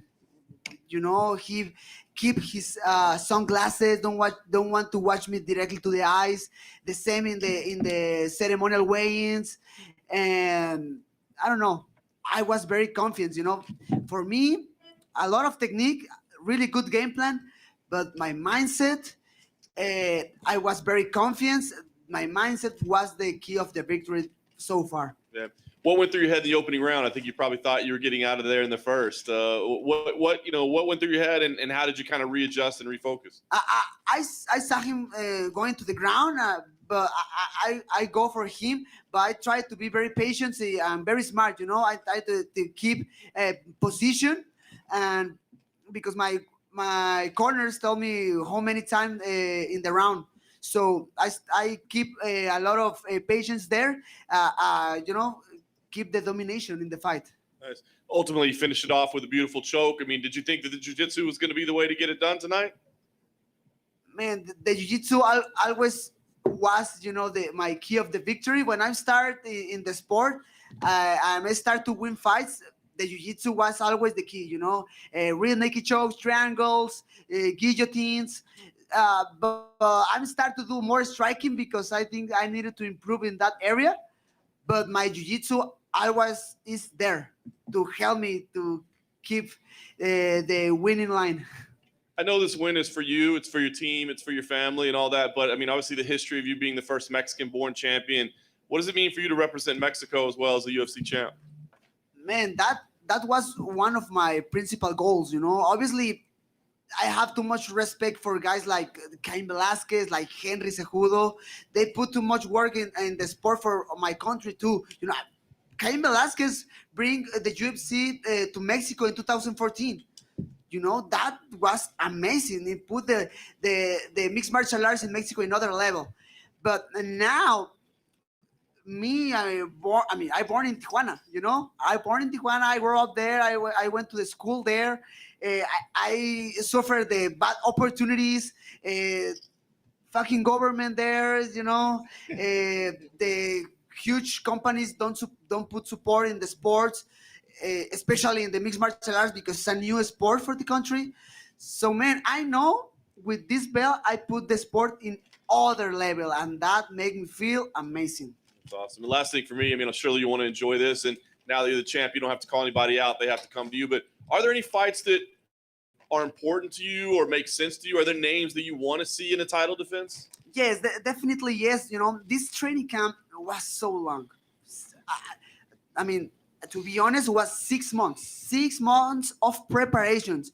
I mean, game plan, drills, going to the gym, trying to make every single movement of the fight. My mind, you know, was so. I need vacations. I need to go to some beach. I don't know where, but I need to rest. I need to rest because after the first fight, I try to enjoy, you know, my family, the Christmas, but one part of my mind is still in the fight, you know, still with Figueiredo, still with the pressure of the next fight because I knew the rematch will come in, you know. So I don't know, man. I have some names, you know. Askar Askarov is doing very well. Cody Garbrandt, he wanted to come to the division, but he lost his last fight against Rod Font, so I don't know.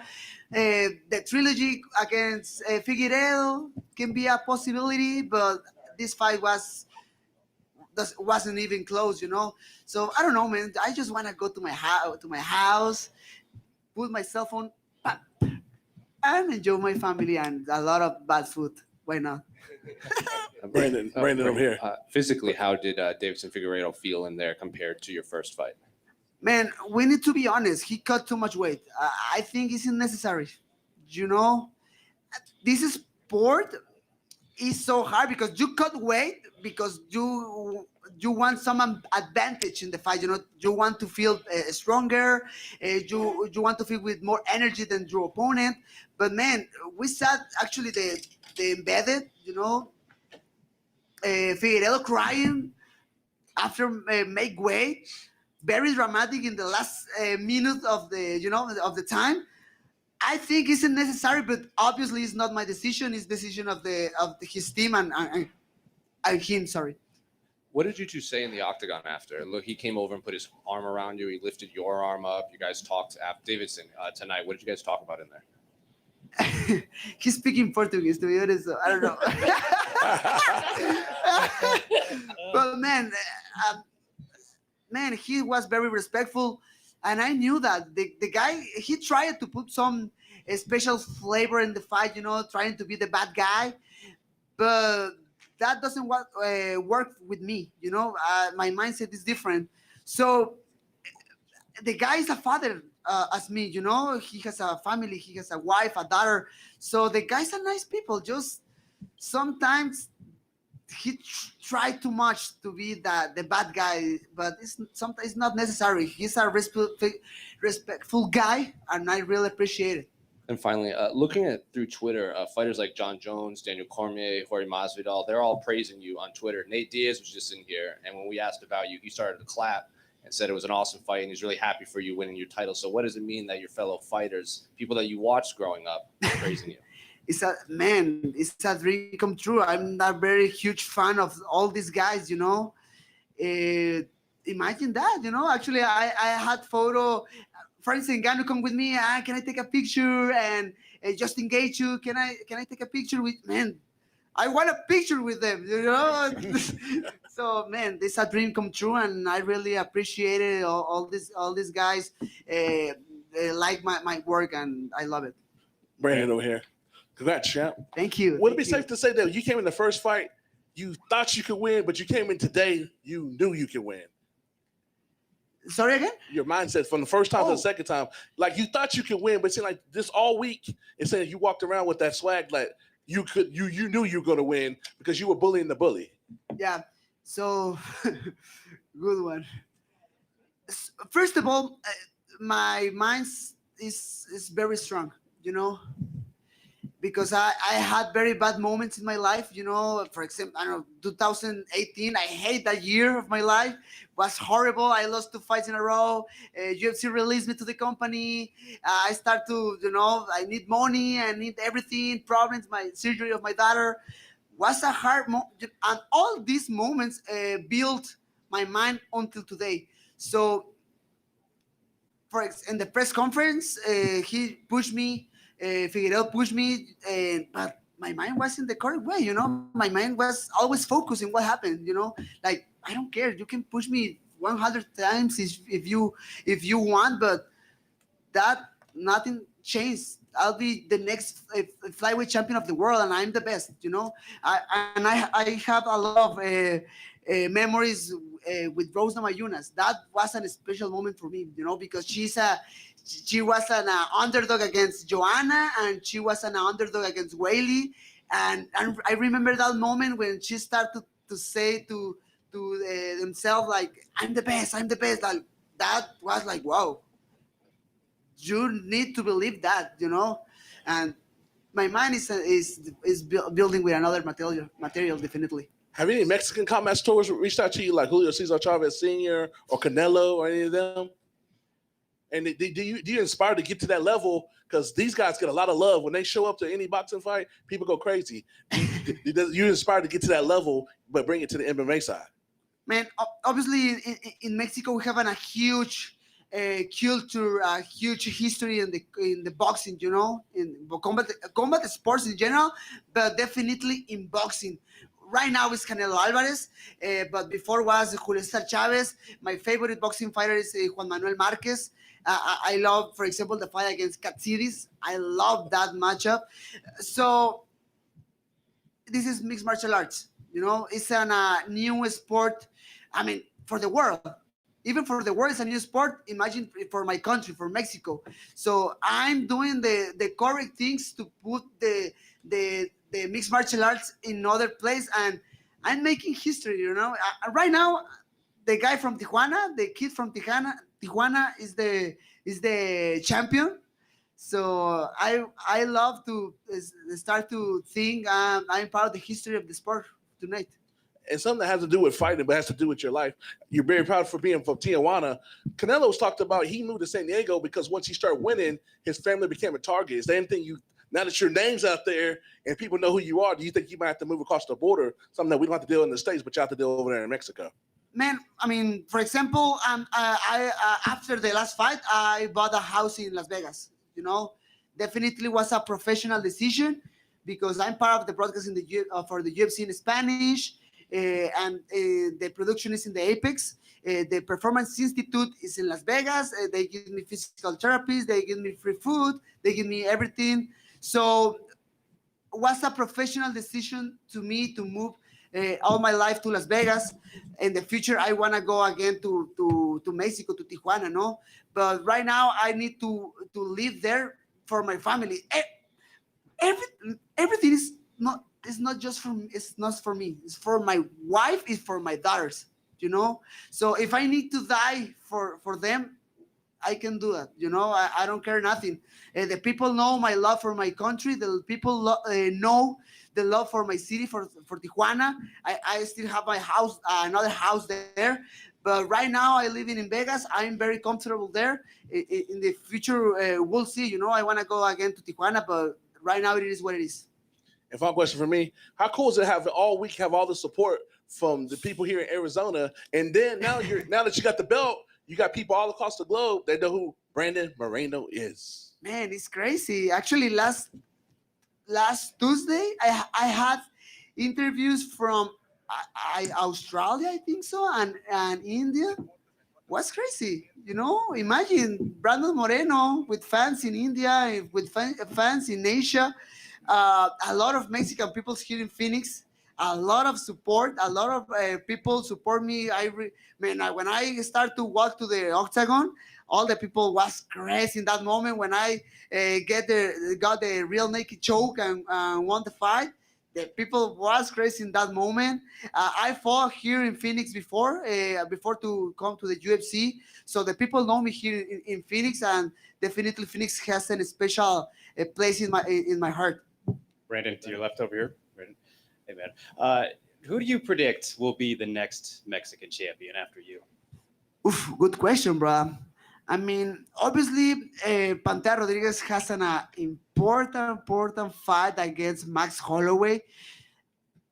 I understand that people say Pantera is the underdog, but you never know. You never know because this this sport is about the styles, and Pantera has a crazy style of fighting. Alexa Grasso moving to the flyweight division looks impressive. Looks definitely better than in 115. Irene Aldana had the opportunity against Holly Holm. Was on a hard fight for her, but she's still there. She's, I don't know, man. I don't know. Mowgli Benitez, he's working so hard. Who more? Others. We have a lot of. I don't want to make any mistake because we start other Mexican fighters start to come to the company. So it's about work, man. It's about hard work, and that's it. For sure. And I was there in Portland for your UFC debut. Oof, you got that man, upset over Louis Smolka, and biggest moment of that night. Just everybody went crazy for you getting that upset. Would you ever have imagined that you'd have something that would top that the way that this did? Oh, obviously, yes. I don't knew about the time. But all my life was for this. I mean, all my life in this sport was for this, and I did it today.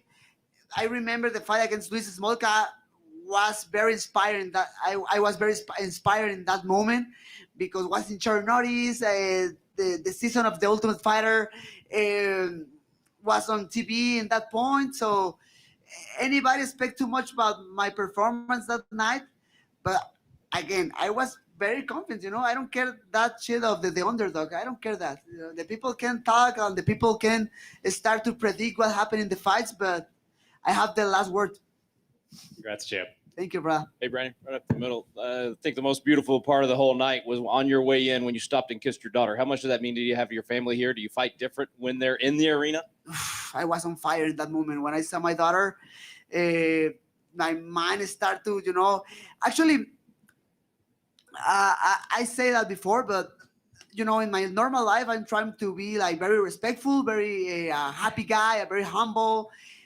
But when I go to the fights, I'm trying to change all that stuff to an angry guy, an angry guy, very unrespectful, trying to kill somebody. And when I saw my daughter in that moment, that bad guy comes like 100%, and put my mind in the correct place to try to kill my opponent. And that happened this night. I know you're proud to represent your own country, but millions of Americans have fallen in love with you as well and are big fans of yours now. So how cool is that to get to have fans all over the world, but especially right here in America where UFC is so big? So, I'm starting to improve too much my English, for example, so more people can know about me, about my life, about my history. So obviously I have a lot of people support me from my country, from my country, from Mexicans, from Latin America in general, but I have people too around the world, and that makes me feel amazing. It's a dream come true for me. Thank you. Brandon, right here. Has it sunk in yet that you are a star now in UFC? Because during the press conference you asked Dana that, and now, because not only you're a star in Mexico, you're a star in Latin America as well too. This is beyond just Mexico. We'll see. We'll see what happens. I mean, I don't see my social media. I don't see nothing what happened in Mexico. My coach showed me in a video with a lot of people in my 150 people in my gym in Tijuana, celebrating like a crazy people. Everybody crazy there. Very happy by my performance. So we'll see, brother. We'll see what happened after this victory. But I know this victory is huge for everybody. Last question. You were having a success with him standing up. What made you take it to the ground? Man, I say that before, as I felt the power of Figueiredo in the last fight. I mean, the guy's real. The guy punched hard, but it's nothing out of this world. So I started to throw punches. I started to connect very well in the first round. Then the guy tried to take me to the ground. He did it actually, but then I put him on the on bottom. I'm start to work. I try to be very patient, you know, because he's very explosive. He puts your hips and try to get up very quickly. So I try, you know, to be very patient in every single position. And you know, the third round, I start to work with my body. I can't remember very well now, but I think was the body lock, and then we went to the ground, and then he's back and start to work with the body lock and start to try to find the rear naked choke. I tried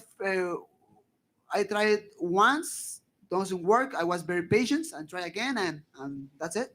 Señor Brando Moreno, congratulations, felicidades. Muchas gracias. A few days ago, I asked you, what would you think it was going to be the outcome? And I say knockout or submission. So you made a promise to your fans to finish it earlier, right? Cierto. Muchas gracias. Yeah, and congratulations. And so the question is, at what point after the first submission failed, because he got away, you believe that you were ready for the next one because you were waiting? And Yes. Yep. So I remember that moment very clear in my mind. I knew I was won the first and second round. So for example, in other fights when I'm started in the UFC, for example, if I was very frustrated if the first submission, if I don't get the first submission, you know, but now I have too much experience. You know, I'm very young. I have 27 years old, but I have too much time in this sport. I have too much experience. So I get the body lock, and I say, I mean, if I don't get the submission, I can control him here, spend some minutes here, punch in the back, and still win, keep winning the fight. And I did it. I tried first. I can do that in that moment. Try it again, and that's it. Gracias, campeón. Felicidades. Brandon, una última pregunta. Perdón. Primeramente, felicidades, paisano. Pusiste el nombre de nuestro país en alto en UFC. Tenías a la gente bailando, riendo, gritando y hasta llorando, de toda la noche. Hubo un momento que estabas en el suelo, la gente se encendió y gritaba, México, México, Moreno, y el famoso dicho, sí se puede. ¿Cómo te sentías ahí en ese momento? Increíble. Y ¿sabes algo? O sea, lo dije con Joe Rogan y lo quiero volver a decir todas las veces que se me sea permitido. O sea, yo vengo de un país en el cual muchas veces nos decepcionamos, ¿no? Porque se escucha mucho el sí se puede, y sí se puede, y muchas veces nos quedamos cortos y no se logra, no se pudo. A veces nos dan carrilla, nos dicen, no, pues no se pudo, y es que, y todos bien frustrados y tristes. O sea, no sé qué vaya a pasar el próximo año, no sé qué vaya a pasar mañana, el próximo mes. Lo único que sé es que, o sea, le regalé la alegría a mi gente y les quería decir que hoy sí se pudo. Hoy sí se pudo y eso es increíble. Brandon, Terrible Morales, Jaime Munguía, Rey Misterio, son algunos tijuanenses que han puesto tu ciudad en alto. ¿Qué te sientes por sumarte a esta lista de personajes que han entrado en que han roto, ¿no? ese nivel, sobre todo de Tijuana y bueno, para todo México? Mira, la verdad es que, o sea, ya lo había dicho anteriormente, o sea, tenemos una cultura del deporte de contacto muy grande en México, especialmente en el boxeo. O sea, tenemos infinidad de campeones, ¿no? O sea, el Terrible Morales es uno de ellos. También, por ejemplo, o sea, Rey Misterio es un histórico en la lucha libre. Artes marciales mixtas. Hablando de artes marciales mixtas, todavía nos falta camino por recorrer. Yo lo opino así, pero como comentaba anteriormente también, o sea, Caín Velázquez puso el deporte en otro nivel cuando lo llevó a México en 2014. Ahora Brandon Moreno teniendo el cinturón y llevándolo a México y representando completamente los colores, yo, o sea, sé en el fondo de mi corazón que acabo de poner el deporte en otro nivel y es parte del camino y es parte de lo que quiero hacer, ¿no? Que cuando me retire, o sea, la gente sepa quién es Brandon Moreno y estar plasmado en las calles de Tijuana y en México en general. Brandon, right here. Hello, brother. So you mentioned it earlier. So you came to the UFC. You got released in 2018. You fought your way back. Now you're champion. For any fighter that has been recently released, what's your message to them? Man, never give up. Sounds easy, you know. Sounds very, very easy. Never give up. You know, the images from social media. You know, the inspirational photos. Just you watch. In some point, it's easy. Never give up. Obviously, the sacrifice, the discipline, that hard moments when you feel like very, very bad and you still go, you keep going. I mean, if you go out of the UFC, it's not the end of the way. I promise, and I really believe in, and I'm, you know, the graphical description of that.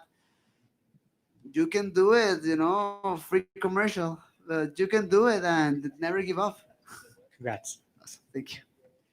Love you guys. Thank you so much for everything. I need to eat something. I'm so hungry. I need that pizza.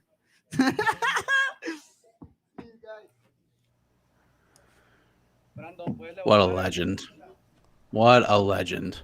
Brandon Moreno, the new UFC flyweight champion of the world. Is he the first UFC champ to be actually released from the UFC and to come back? He has to be.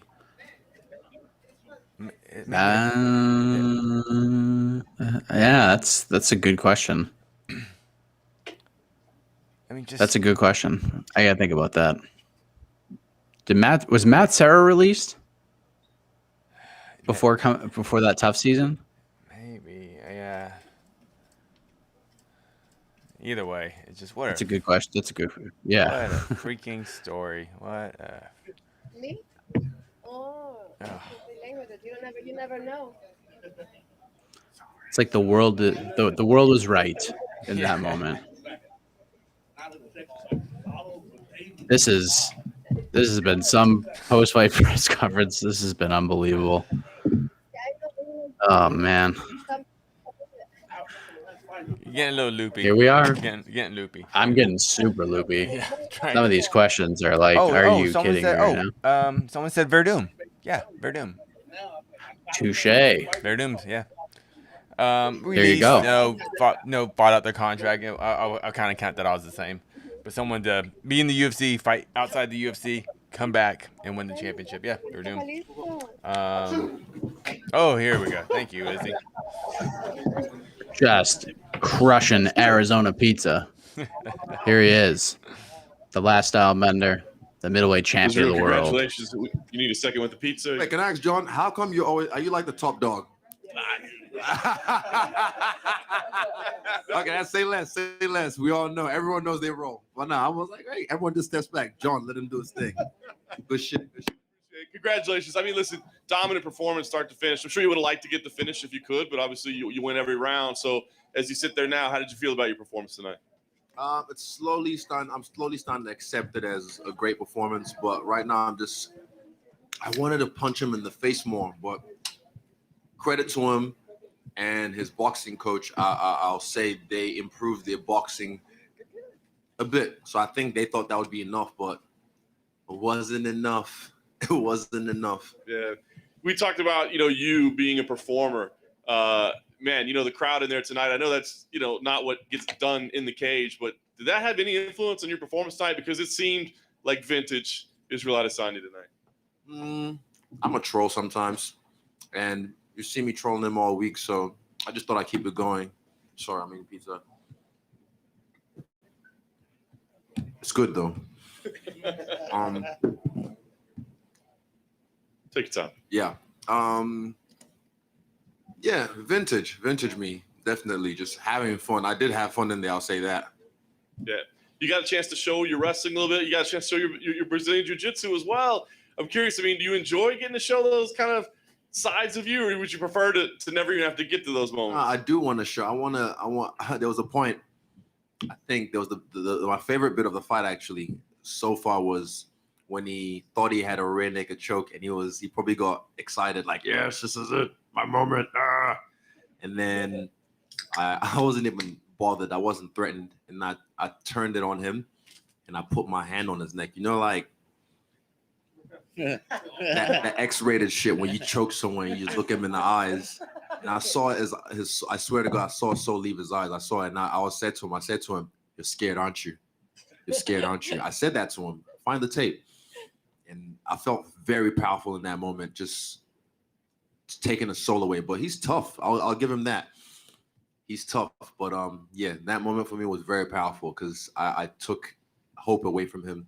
I was just saying, I mean, you guys haven't had the greatest relationship over the years, but did he earn your respect a little bit? I mean, he took a lot of damage tonight. Taking damage doesn't equal earning respect, but do I respect him? That's a good question, John. Do I respect? I don't know, because even at the end of the fight, I was like, you can at least say I won that one. He's like, what? This one? I was like, are you serious? He's like, I won that. I'm like, oh no, we can't. I just Eric Cartman mentality, man. It's just, you got to believe your own bullshit sometimes. But hey, like I said, I'm believing my own hype. Wow. After that, and he thinks he won. Who's believing what hype? I was gonna say, it looked like, usually we see guys come together and kind of bury the hatchet at the end of it. That's not what happened. I told him, the first thing I said was like, hey, I don't like you and you don't like me, but this is martial arts at the end of the ring. At the end of the day, have some respect. So yeah, I mean, he better respect me. I just want him to, just after my last fight, I wouldn't say who, but certain people thought I won that fight. Certain people, in my camp thought I won that fight. But I was just like, nah, it was close, but I'll take the L from that one and I'll grow. I will learn. If I wanted to have his mentality, I would hold on to that and I would keep going after Jan and trying to it's so stupid. That's not how you grow. How you grow is you learn from your mistakes. You go back to the drawing board and you improve. You become better from them. Losses are part of life. Losses make you better. Just, I don't know where this whole mentality comes from, that, oh, you took a loss and that's it, you're over. But nah, it's part of life. Take it and let it improve you. So my advice to him would be just look yourself in the mirror tonight. Maybe not tonight, give it a week. Let things settle down. Look yourself in the mirror and be like, look, Israel is better than you. Israel is better than you. Izzy's way better than you. You couldn't do shit to him. But I'm going to get better from this. And I swear to you, his next fight, he'll improve if he does the work right. But you have to you got to let it go. You got to let it go. Yeah. Last thing for me, it's clear the next fight, right? Even Dana came in here tonight and said, yes, the rematch with Whittaker, that's the fight that needs to happen next. I guess the key is, where can it happen and when can it happen? I mean, it's tough for us to know. I know you want to have it in Auckland, but who knows when that might could happen. So, I mean, is there a date circled on the calendar? Do you sit out and wait until it's okay to fight in Auckland? What's the plan? I don't wait around. You know me. This is my third fight in 9 months. I don't fucking wait around like the rest of these guys or the rest of these champions who talk about being active. I don't talk about it. I just do it. I'm an active champion. So I'm putting it out there into the universe, into the ether, that I want it in Auckland. But I mean, I don't like too much free time, especially right now while I'm in the prime. So yeah, it could fucking open Fight Island number 3 for a third time, Fight Island third time maybe. But if not, maybe back in America somewhere. But it would be so awesome if it was in Auckland and I could do it on my home turf. When we sat down on Wednesday, you'd mentioned that if you didn't knock him out, you wanted it to be 5-0. Yeah. Are you excited about this 5-0? Yeah. I want to watch the fight again. That's one thing. I still haven't had my moment to myself after my fights. You guys know what that is, where I get to reflect on everything. I'm excited that it was a clean sweep. I'm excited I had fun in there. I'm excited I was able to be lucid and just and even just listen to my coach as well and excel. But yeah, I'll still give myself like I don't know, C+. C+? Yeah, C+. Wow. You were having success with the leg kicks. Yeah. And then you went away from it. What was there a reason for that? Was that a strategy? I was gonna go back to it. I did at the end a little bit. I got a little bit over eager in the end, to the point that even my coaches had to like, get your ass back in the center of the octagon. Get you, because I try to showcase my grappling a little bit more. But if it ain't broke, don't try and fix it. If you don't need it, don't use it. So Yeah. Man. So everyone was saying that, you know, the mystique. Israel lost his last fight. He's been figured out. So going into this fight, he's going to take him down. How did that work out today? Well, fuck what everyone thinks. You know, you're only you're not as good as they say you are. You're not as bad as they say you are. All that matters is how you see yourself. Everyone's telling me this week or saying this week on the internet's like, oh, he's gonna whoop Vettori. He's gonna do this. I don't listen to that stuff. Even the good stuff people say about me, that's it. Because it's all bullshit at the end of the day. I appreciate it, but it's all bullshit. All the fucking monkey and banana emojis and bad English on my page, that's gonna be coming on my page pretty soon as well. My next post, I'm sure, because that's the same thing that happened last time I whooped his ass in this arena. Yeah, man, you don't listen to it. I just focus on myself, my team, my loved ones, and yeah, we get shit done. You've been racially abused before. It's not the first time something like that didn't happen when you were in Auckland. We talked about this growing up. And you handled it a little different this time. You posted it. Talk about how often that happens. Oh, it's just water off a duck's back now. I'm just trying to show you a little glimpse into my life a little bit, but this is life, you know. I'm sure you know as well as a black man. It's life. You deal with it, but it's it's shit. You come from a country that is practically the largest black nation in the world, 200 million. We also come from a continent of 1.2 billion. I asked Kamau the same question I'll pose this to you as well. You come from a place where hope is not necessarily on a daily basis, but when you fight, you give hope to these people. How important is it for you to get into that octagon and put all those type of performances, knowing that the people watching back there and excited to see you perform, and that gives them hope? It's probably like 6 a.m. in Nigeria right now. They were up at 4 a.m. watching me fight. I want to get to that status that when I fight at 4 a.m., the whole country's awake, you know, cheering me on. I want crime to drop. I want all these Yahoo boys to stop whatever they're doing. All the police, Mopo, all them stop whatever they're doing just to watch me fight. And the country comes together for 30 minutes or under to see what kind of magic we create and just relish in that and then feel inspired after that. Because after Francis won, even though he's from Kamaru, I was on a high for about a month. I was just like, fuck yeah, this is dope. And then Kamaru did his thing and I was like, let's go. We're on top right now, 3 kings. And it's just a powerful thing, man. It's so powerful. So I just keep riding that wave, man. I just keep riding that wave. And I want them to feel this surge I just created. I want them to ride it too into the week. Like when they attack the week next week, anyone in Nigeria who just feels maybe down and out about some shit, attack the week the way I attack this guy. Have fun in there, you know. Don't let all the bullshit SARS and whatnot trying. It's hard to say, and I don't like to romanticize or get political, but it's just Nigeria did bullshit sometimes. You know, all these fucking politicians and corruptions and shit, you know. But yeah, the young generation I feel will be the ones to save Nigeria because all these old cunts are gonna die out eventually.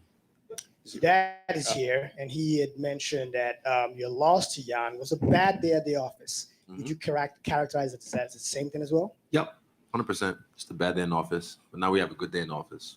So what would it change that you made in this fight, knowing going into that you took from that Jan's fight that you made going into this fight, knowing that he was going to try to take you down?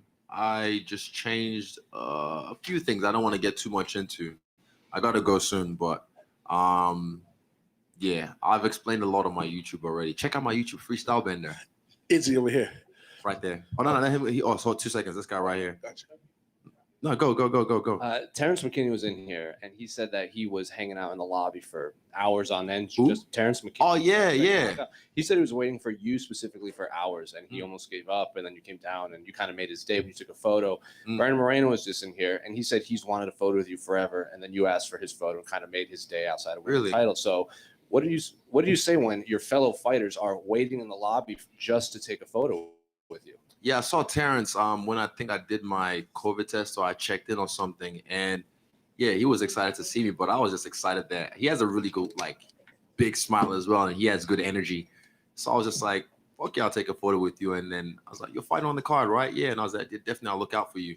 And wow, what a fucking performance. And even recently, I started to hear about his story as well, his background. And I'm just like, what a triumph, you know, what a rise from the ashes, a phoenix, you know, and that's cool. And Brandon Moreno is just another nerd like me. And it's just love. If you show me love, I'll show you love back. I'm not an asshole, contrary to popular belief. I'm nice to people if you're nice to me, even the fans. I mean, people will tell you, oh, I met him one time, he was a dick. Well, what did you do? What did you do that made him fucking hate your guts? But yeah, I mean, I'm glad that these people, like I said, Brandon Moreno, I'm really happy for him. And also to Figueiredo as well. He handled his loss like a champ. You know, he was classy in defeat. Respect to him. Fucking, he's a guy that rides a water buffalo. That's cool as fuck. You know, Brandon Moreno collects Legos and what do you call it? Funk pop thingies. You know, I've got a few as well. And it's just, I like, and he's so smiley and happy and good energy. We need more of that in the world. So fuck yeah, he needs a platform that he can beam that out there. So I'm glad he's on the platform now. He can beam that out there to the world. Was that a Hanya mask that you wore when you walked in? Yes. Any specific reason for that one? It's the mood. Yeah, I don't know. It's the heat of the desert or something. I don't know. I was just feeling very Ronin. Then when Brad was back here, we asked him about your late teammate, and it said it kind of weighed on his mind, but he had to focus, and he's really going to use quarantine as the time to reflect on it, and maybe the emotions will come out then, now that the fight is over. Are you in that same category? Yeah, because we all rallied around each other as a team and helped each other through this tough time.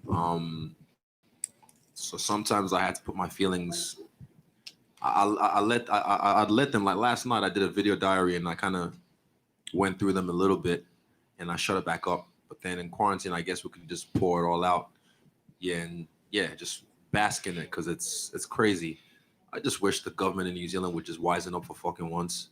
We're backwards in a lot of things. The referendum, I think last year on cannabis, you know, got denied. And it's like, the whole world is now starting to realize the propaganda about that, and then they're making changes, you know, taxing it, making money, but you still got those old heads. Oh no, it's a gateway drug. You know, those guys, they're still around, but they'll die off. These cunts will die off eventually, and the young people will take over. The young people will be the ones to change the world, not these old heads who never even grew up with the internet. Same thing with this law that they have in place.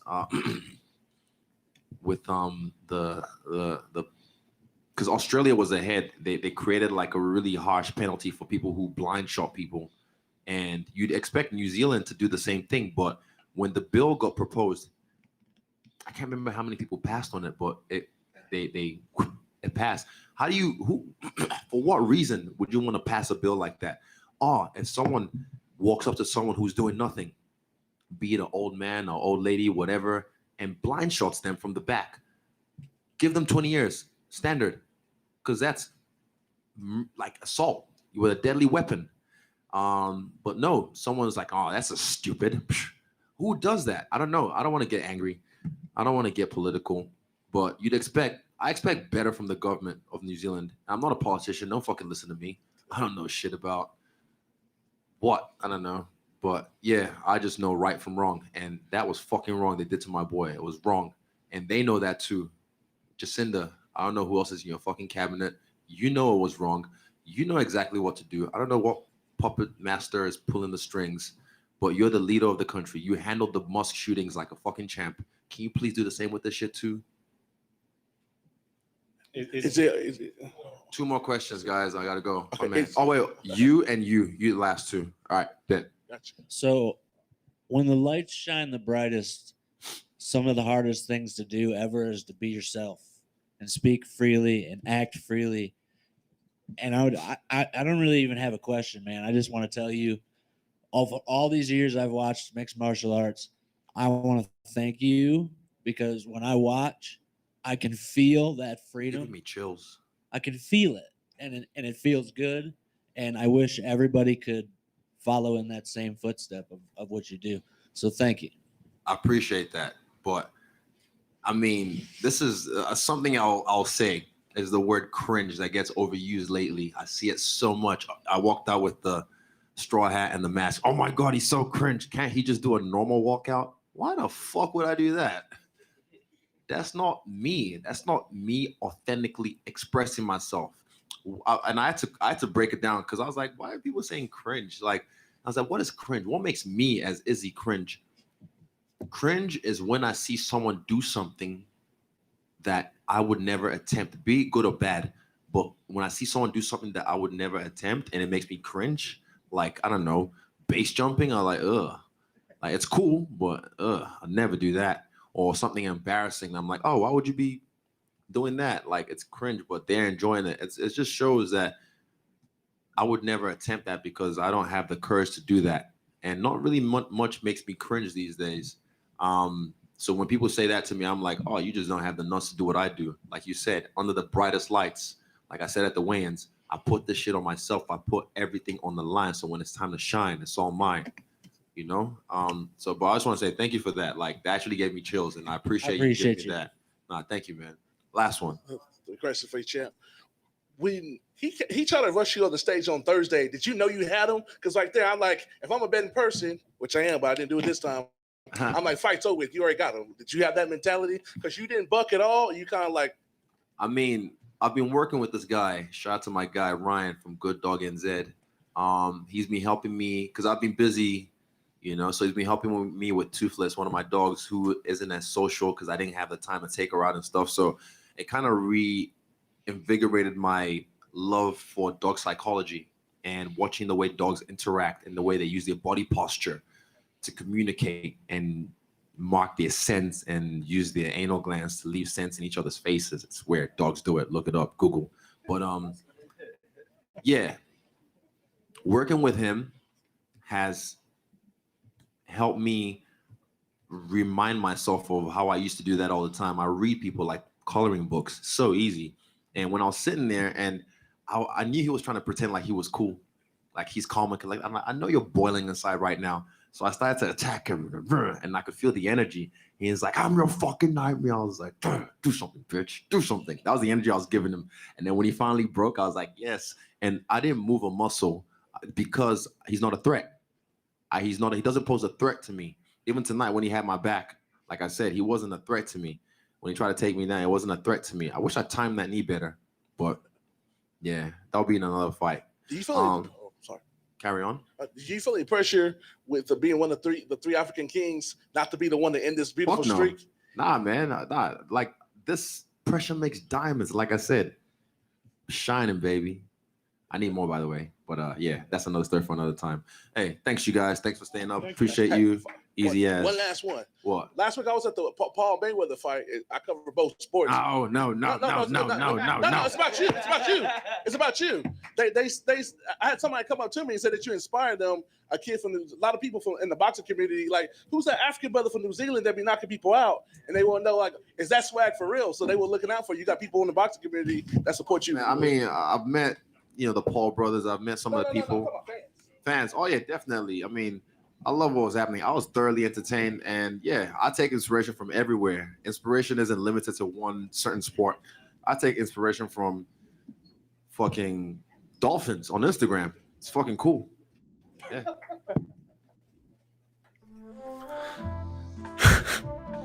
I have no more words. I have no more words.